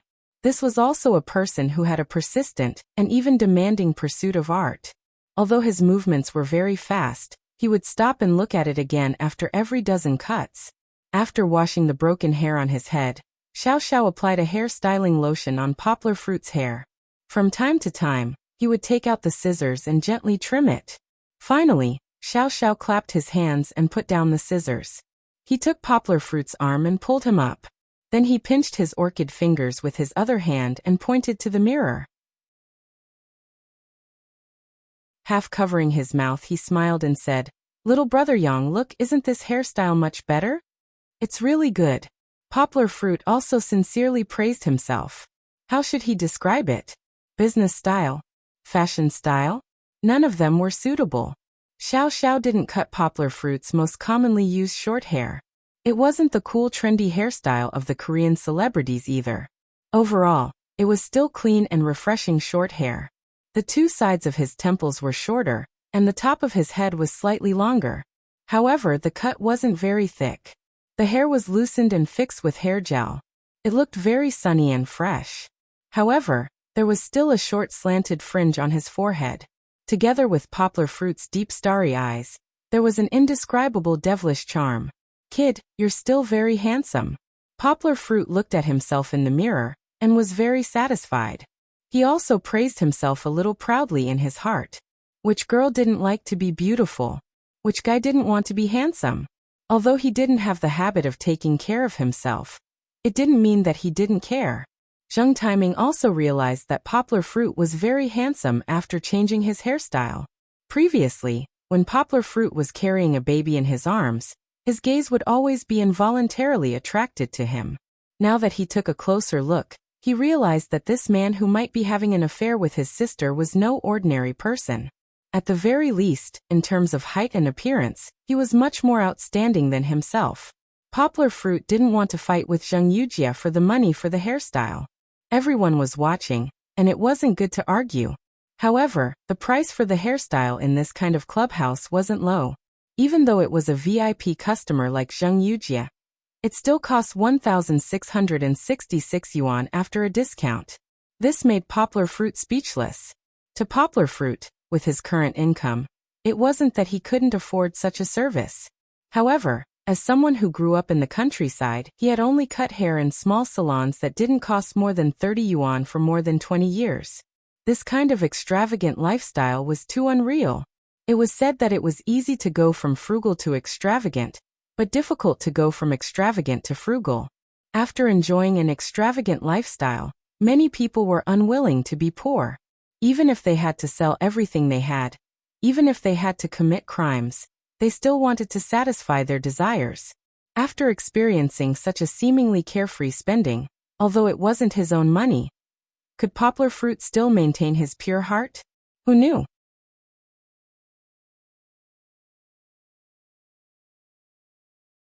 Chapter 98. Night fell as scheduled. Poplar Fruit coaxed Kiki to sleep on the big bed. He took out his laptop and laid on the sofa in the living room to browse the web. He was making the final preparations for tomorrow's press conference. The curtains behind him had already been pulled open. The clean and transparent floor-to-ceiling glass was like a TV curtain wall. What was reflected on it was the beautiful night view of Beijing. Beijing's sky couldn't see the stars, but what was there to be regretful about? Looking at it, the neon lights were overflowing with color. It wasn't like the stars that couldn't be seen, but it was more dazzling. The slowly flowing river of light, and the shining waterfall of light high up in the sky were like a painting of mountains and rivers drawn with light. It was so magnificent. Where there was light, there would be people gathering. Looking at the quiet old alley on the right, there was a glimmer of light, and sweaty hawkers were making the most famous snacks of old Beijing for the tourists who came from all over the world. Soy milk, fried tripe, fried liver, roast mutton, lamb scorpion, donkey rolls, scorched rice, rice snails, chestnut noodles, cornbread, and so on. There were many places with people. Ho-Hai, Sanlitun, and various other bars were filled with a large number of naughty people. Under the flickering lights, they were cheering, playing, and rocking. These were the places where the grassroots stars started. They were here to painstakingly pursue their dreams of music. If they did well, who knows when they would be discovered by a talent scout from a talent show. Becoming famous overnight wasn't just a legend described in books, wasn't it? But these didn't have much to do with Poplar Fruit. After admiring the night view for a moment, he left the hustle and bustle and immersed himself in his quiet preparation. Poplar Fruit's personality liked peace and quiet. In places like bars and nightclubs, he always felt uncomfortable. When he was in Yangcheng, he didn't go to these places, let alone in Beijing. But when he wanted to quietly read for a while, things always went against his wishes. Not only that, there was a bang-bang knocking on his door. When he opened the door, he found that it was the young man he saw this afternoon, Zheng Yujia's brother, Zheng Taiming. Zheng Taiming was sweating profusely. He was standing at the door carrying bags of things like he was fleeing. His handsome hairstyle from this afternoon was messed up for some reason. Poplar Fruit held back his laughter and let him in. Zheng Taiming walked back and forth to the door twice before he finished carrying the things. This was with the help of Poplar Fruit. Poplar Fruit was surprised to find that the things Zheng Taiming brought were all baby products. What was the meaning of this? Before Poplar Fruit could ask, Zheng Taiming complained. I'm really a prince's body but a servant's life. I don't have pocket money to spend and have to run errands for my sister. Brother Yang, my sister asked me to buy these and send them over. Poplar Fruit smiled bitterly as he looked at the bags of imported milk powder that could last a few months. There were also all kinds of branded baby products. He had seen these things in the store before. They were extremely expensive, ranging from a few hundred to a few thousand. He waved his hand and said, Zheng Taiming, you shouldn't have bought these things for me. This time I came to Beijing, I brought enough things. These are too expensive, I really can't accept them. Hey Brother Yang, don't refuse. Don't worry about whether it's expensive or not. It's not like you don't know my sister. She's a nouveau riche. She has nothing at home except for money. She would rather die than give me a little. I really don't know if my parents picked me up from the trash can. Why is the difference in treatment so big? As he rambled on, Zheng Taiming realized that he had strayed off topic. He quickly returned to the topic at hand. Anyway, just accept it.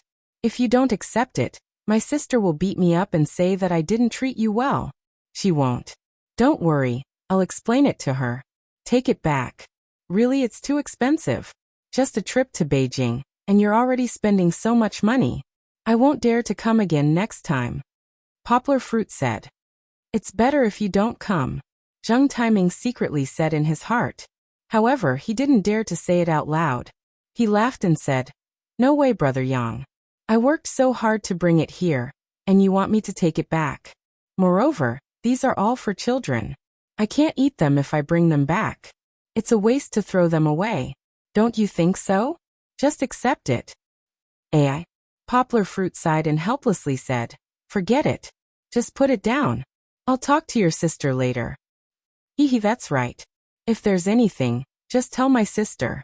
It's hard for me to be stuck in the middle. Oh right, Brother Yang, you have to help me say a few good words to my sister. For the sake of my hard work. Poplar Fruit laughed and said, She still hasn't forgiven you. Yes. When she left, her face was still gloomy. You don't know, but my sister's temper is very bad. Just a small matter, and she would make a big fuss.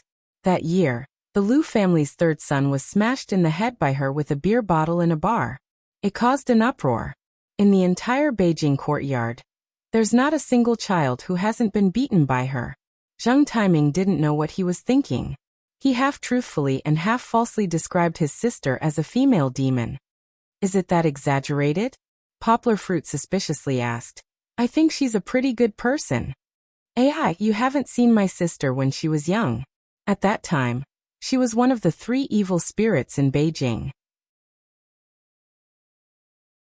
That evil spirit was my sister. Us juniors weren't afraid of her. In the past few years, she has restrained herself a little, but she's still fierce. Zheng Taiming said with a little fear. Poplar Fruit didn't want to continue this conversation. He felt that it wasn't good to talk about others behind their backs. Moreover, he believed in his own eyes. What kind of person Zheng Yujie was, whether she was good or bad, he was confident that he could tell. Zheng Taiming saw that the effect wasn't obvious. He fiddled with a can of milk powder and rolled his eyes. When Poplar Fruit was pouring water for him, he pretended to casually say, "Big brother Yang, why did you bring the child to Beijing? Why didn't you let your wife take care of the child at home? It's inconvenient to have a child by your side." His words were actually a trap. Zheng Taiming wanted to ask about Poplar Fruit's specific situation to determine if his sister really secretly had a child with someone else. He knew that Zheng Yujie was very self-centered since she was young. She was especially disgusted with the various political marriages in large families. It wasn't hard to imagine that she would do such a thing. It's okay. Kiki has been by my side since she was born," Poplar Fruit replied. Zheng Taiming was stunned. Poplar Fruit avoided the important points and only answered one of his questions. However, the thing he wanted to know the most was ignored. "Damn it, too cunning," Zheng Taiming said in his heart. In fact, Poplar Fruit wasn't so cunning. He didn't answer the question about Kiki's mother because he didn't want to tell the story of Wu Yu's death in childbirth to someone he wasn't familiar with. He also didn't want to waste his time explaining. However, Zheng Taiming didn't give up so easily. He talked about this and that and chatted with Poplar Fruit for a while. Then he pretended to not care and asked, "Oh yeah, big brother Yang, how long have you known my sister? How come I've never heard her mention you?" "Oh, we've only known each other for 2 months. She's been so busy recently. She didn't have time to tell you about her work," Poplar Fruit kindly explained for Zheng Yujie. "Oh, I understand now." Zheng Taiming's heart was enlightened. They've only known each other for 2 months. Poplar Fruit's child is more than 2 months old. No matter how you look at it, it can't be considered as my sister's. Fortunately, if my sister was unmarried and had a child with another man, it would be a big scandal. This made Zheng Taiming breathe a sigh of relief. However, Zheng Taiming felt that things weren't so simple, because from Zheng Yujie's performance this afternoon, their relationship was definitely not as simple as friends and colleagues. Or even if the man in front of me didn't have such thoughts, my sister definitely had thoughts. Also, such a tall and handsome man. And I heard that he's very outstanding. Which woman wouldn't be tempted? But this can't be. First of all, this man already has a child. Maybe he's someone with a family. Secondly, what kind of person is my sister? She's the princess of a big family. Although she's not a direct descendant, she's also deeply liked by my grandfather. It can be said that her life's marriage fate has been planned. How can she mess around with others? Even if Poplar Fruit didn't have any thoughts now, Zheng Taiming didn't dare to be careless.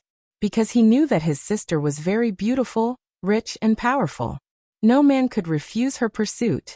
"I can't let them develop like this," Zheng Taiming said in his heart. If it continues to develop, it'll be an ill-fated relationship. It's not good for anyone. Although Zheng Taiming was unrestrained in his love life, he knew the unspoken rules of the big clans like the back of his hand. Everyone enjoyed the benefits of the big clans, but everyone had to be a chess piece in the politics of the big clans. When necessary, they had to make sacrifices for the overall situation. He couldn't escape from it. He had been arranged to get married before he graduated from university. He had to get married after graduation. He hadn't seen the partner yet, and he had no feelings for her. But this was their life. Although Zheng Yujie was very strict with him, he still wanted to protect his sister who was directly related to him. He didn't want Zheng Yujie to go further and further on this wrong path. After considering his words, Zheng Taiming said, "It turns out that you have only known each other for such a short time. No wonder brother Yang doesn't understand my sister's character, haha. But let me tell you, with my sister's bad temper, My brother-in-law will have a good time in the future. Zheng Taiming said. Right, Brother Yang, you may not have seen my brother-in-law, right? He is also very handsome and gentle. He is my sister's childhood sweetheart. He was bullied by my sister since childhood. They just got engaged last year. Haha. Poplar Fruit also laughed. There was an indescribable strangeness in his heart. It turns out that Zheng Yujie is engaged. But why is this kid telling me this? He is so outspoken and revealed his sister's scandal. If Zheng Yujie knew, she would beat him to death. Yes, if Zheng Yujie knew that Zheng Taiming was telling tales in front of Poplar Fruit, she would definitely beat him to death. What engagement last year? It was obviously under her strong opposition, and the engagement ceremony ended unhappily, okay? Sure enough, a younger brother is the most deceptive to his sister.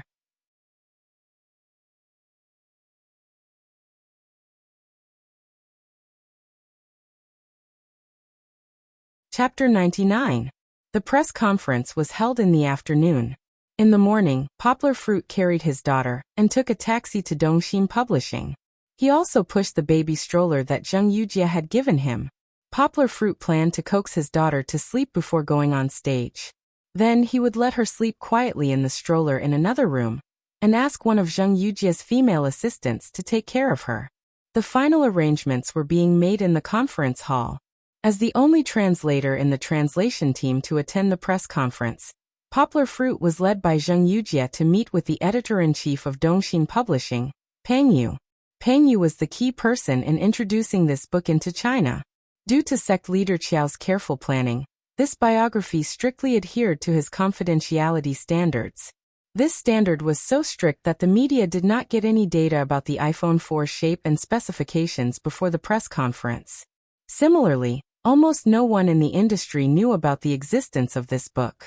At the beginning of the year, a middleman secretly contacted Dongxin Publishing and asked if they were interested in importing this book. But when asked about the author, summary, and even publication date of this book, the middleman was tight-lipped and refused to reveal a single word. They did not know who the author was, nor did they know if the book was good or not. Importing such a book was a huge risk.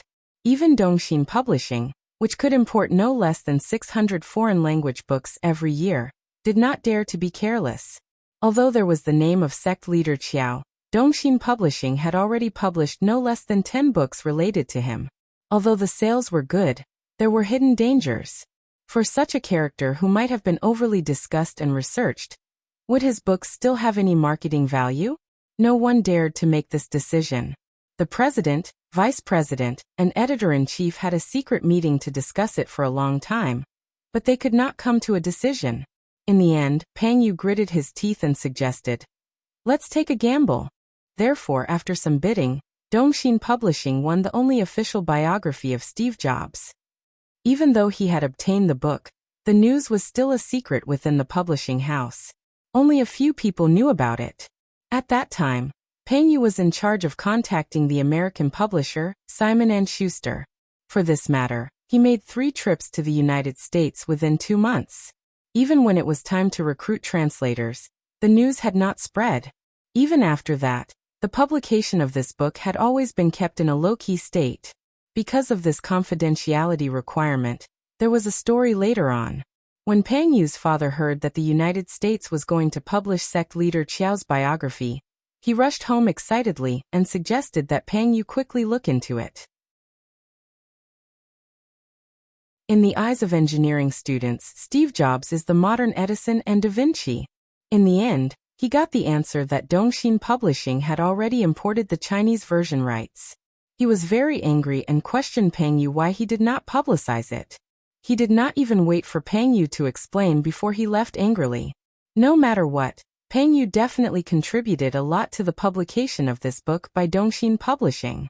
When he saw Peng Yu, Poplar Fruit realized that this masculine name belonged to a woman in her 50s. Her hair was a little white. Peng Yu was very enthusiastic about Poplar Fruit. She expressed her satisfaction with his translation to Poplar Fruit. "I've seen it. Whether it's your translation or your editing, the quality of the translation is very high. It can be said that this is the best book published by Dongxin in the past 10 years. Peng Yu smiled and said, Our Xiaozheng did not waste his efforts. Haha. Poplar Fruit was a little flattered to be praised by a big shot in the publishing industry. Although he was a little excited, he still replied humbly. As she was busy with work, Peng Yu did not chat with Poplar Fruit for too long. In the end, she said a few words of encouragement to Poplar Fruit. It's normal to encounter some setbacks in the publication of a book. As long as you can overcome them, nothing will be a problem. A capable person will not be afraid of other people's doubts. Only a person who is willing to face challenges can be considered a real powerhouse. Poplar Fruit, I'm very optimistic about you. A person of Peng Yu's status would not be bothered by a little bit of trouble. What kind of petty tricks had she not seen before? The reason why she did not interfere was because she wanted to use the opportunity to train Zheng Yujie, whom she viewed as her junior. From the looks of it, the results were pretty good. After Peng Yu left, Zheng Yujie whispered to Poplar Fruit. So you're from Xinda Company. Why didn't you tell me before? Her body was very close to Poplar Fruit, but her hand was holding onto Poplar Fruit's waist. Her thumb and index finger were clamping onto a piece of soft meat as she said angrily. This action was a bit too much. Even a slow person like Poplar Fruit felt that something was wrong. But according to his way of thinking, he first reflected on himself. Yesterday he knew that Zheng Yujie was an engaged person. He was so close to Zheng Yujie and acted so intimately. Would it have a bad influence on Zheng Yujie? Poplar Fruit, who thought that he was very considerate, quickly distanced himself from Zheng Yujie and asked in surprise, "Hey, how did you know?" "But you're wrong," Poplar Fruit, who loved to argue with words, corrected her. "The relationship between Xinda Company and me is not employer and employee. I only take translation tasks through Xinda Company." After being avoided by Poplar Fruit, Zheng Yujie's eyes were a bit gloomy. She thought that the relationship between the two of them had become closer, but it seemed that things were not going as smoothly as she thought.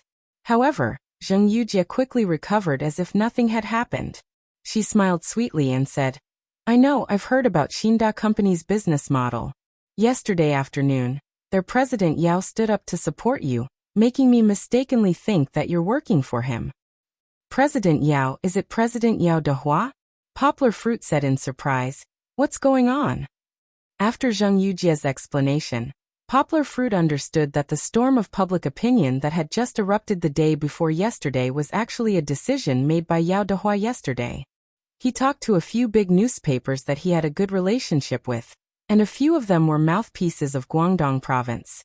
Through them, he conveyed his support for Poplar Fruit to the outside world.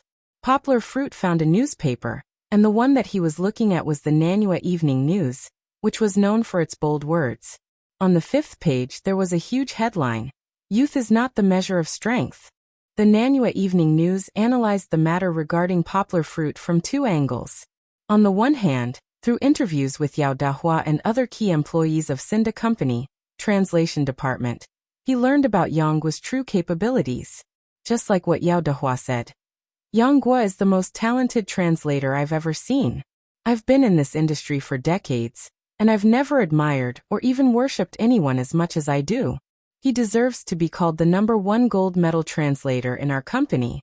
With his capabilities, even in the translation world of Guangdong province, including the long-established translators of the older generation, Yang Guo can squeeze into the top 10.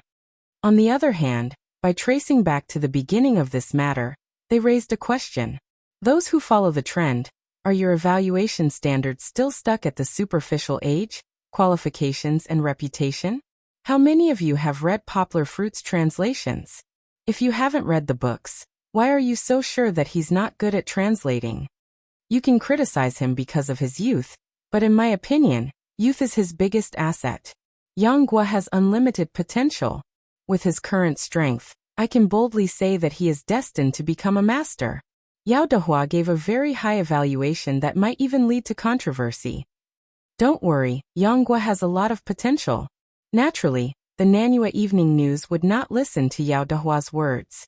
They even found the most famous translator in Guangdong province through their own channels, the dean of the School of Advanced Translation of Guangdong Province's Foreign Studies University, Yuan Qinghe. Yuan Qinghe looked at the materials provided by the Nanhua Evening News that Poplar Fruit had translated for the pharmaceutical company. He also gave a high evaluation. Excellent quality, amazing and rare. Although his evaluation wasn't as exaggerated as Yao Dehua's, his appreciation and praise for Poplar Fruit was obvious. In the end, the Nanhua Evening News stood from a neutral point of view and concluded, Poplar Fruit's strength and the quality of Steve Jobs' translation. Let the facts speak for themselves. But there's no doubt that youth shouldn't be the yardstick for everyone's evaluation. Because of the reports in Guangdong province, some unknown information about Poplar Fruit was revealed to the public. The situation on the internet had also quietly changed. The one-sided crusade weakened a lot, and more people chose to observe rationally. This also reduced the pressure on Dongxin Publishing's public relations department. There were countless people who added flowers to the brocade when they succeeded, and only when they were frustrated could they show their true feelings. Poplar Fruit was touched by Yao Dehua's support. Although his eyes were as calm as usual, his trembling hands couldn't hide his emotions. Poplar Fruit knew that Yao Dehua did not stand out to support him. Even if it was support, there was no need for him to go all out. By doing so, he brought a huge potential risk to himself and the company. Because if the quality of the translation after the release of sect leader Qiao's biography was as bad as everyone suspected, then Yao Dehua would really become a big joke in the industry. Even Cinda Company's reputation and image would suffer a blow. Yao Dehua said that Poplar Fruit was the #1 person in Cinda Company, the leader of the gold medal translators. If Poplar Fruit was criticized by the public because of the translation of this book, then Cinda Company's strength would also be questioned by the customers. The translation industry wasn't big, and the slightest news would immediately spread to everyone's ears, not to mention such a hot topic in the country. Poplar Fruit didn't feel pressured by Yao Dehua's trust in him. Instead, he seemed to be encouraged and became more confident. You're tuning in to the Li Mei's Wuxia Whispers YouTube channel. We're so grateful for your support, and don't forget to subscribe to join us on this incredible journey through captivating stories. Your generosity through donations truly makes a world of difference, as it's the primary source of revenue that allows me to expand and enhance this channel for you. Thank you from the bottom of my heart for being a part of this adventure.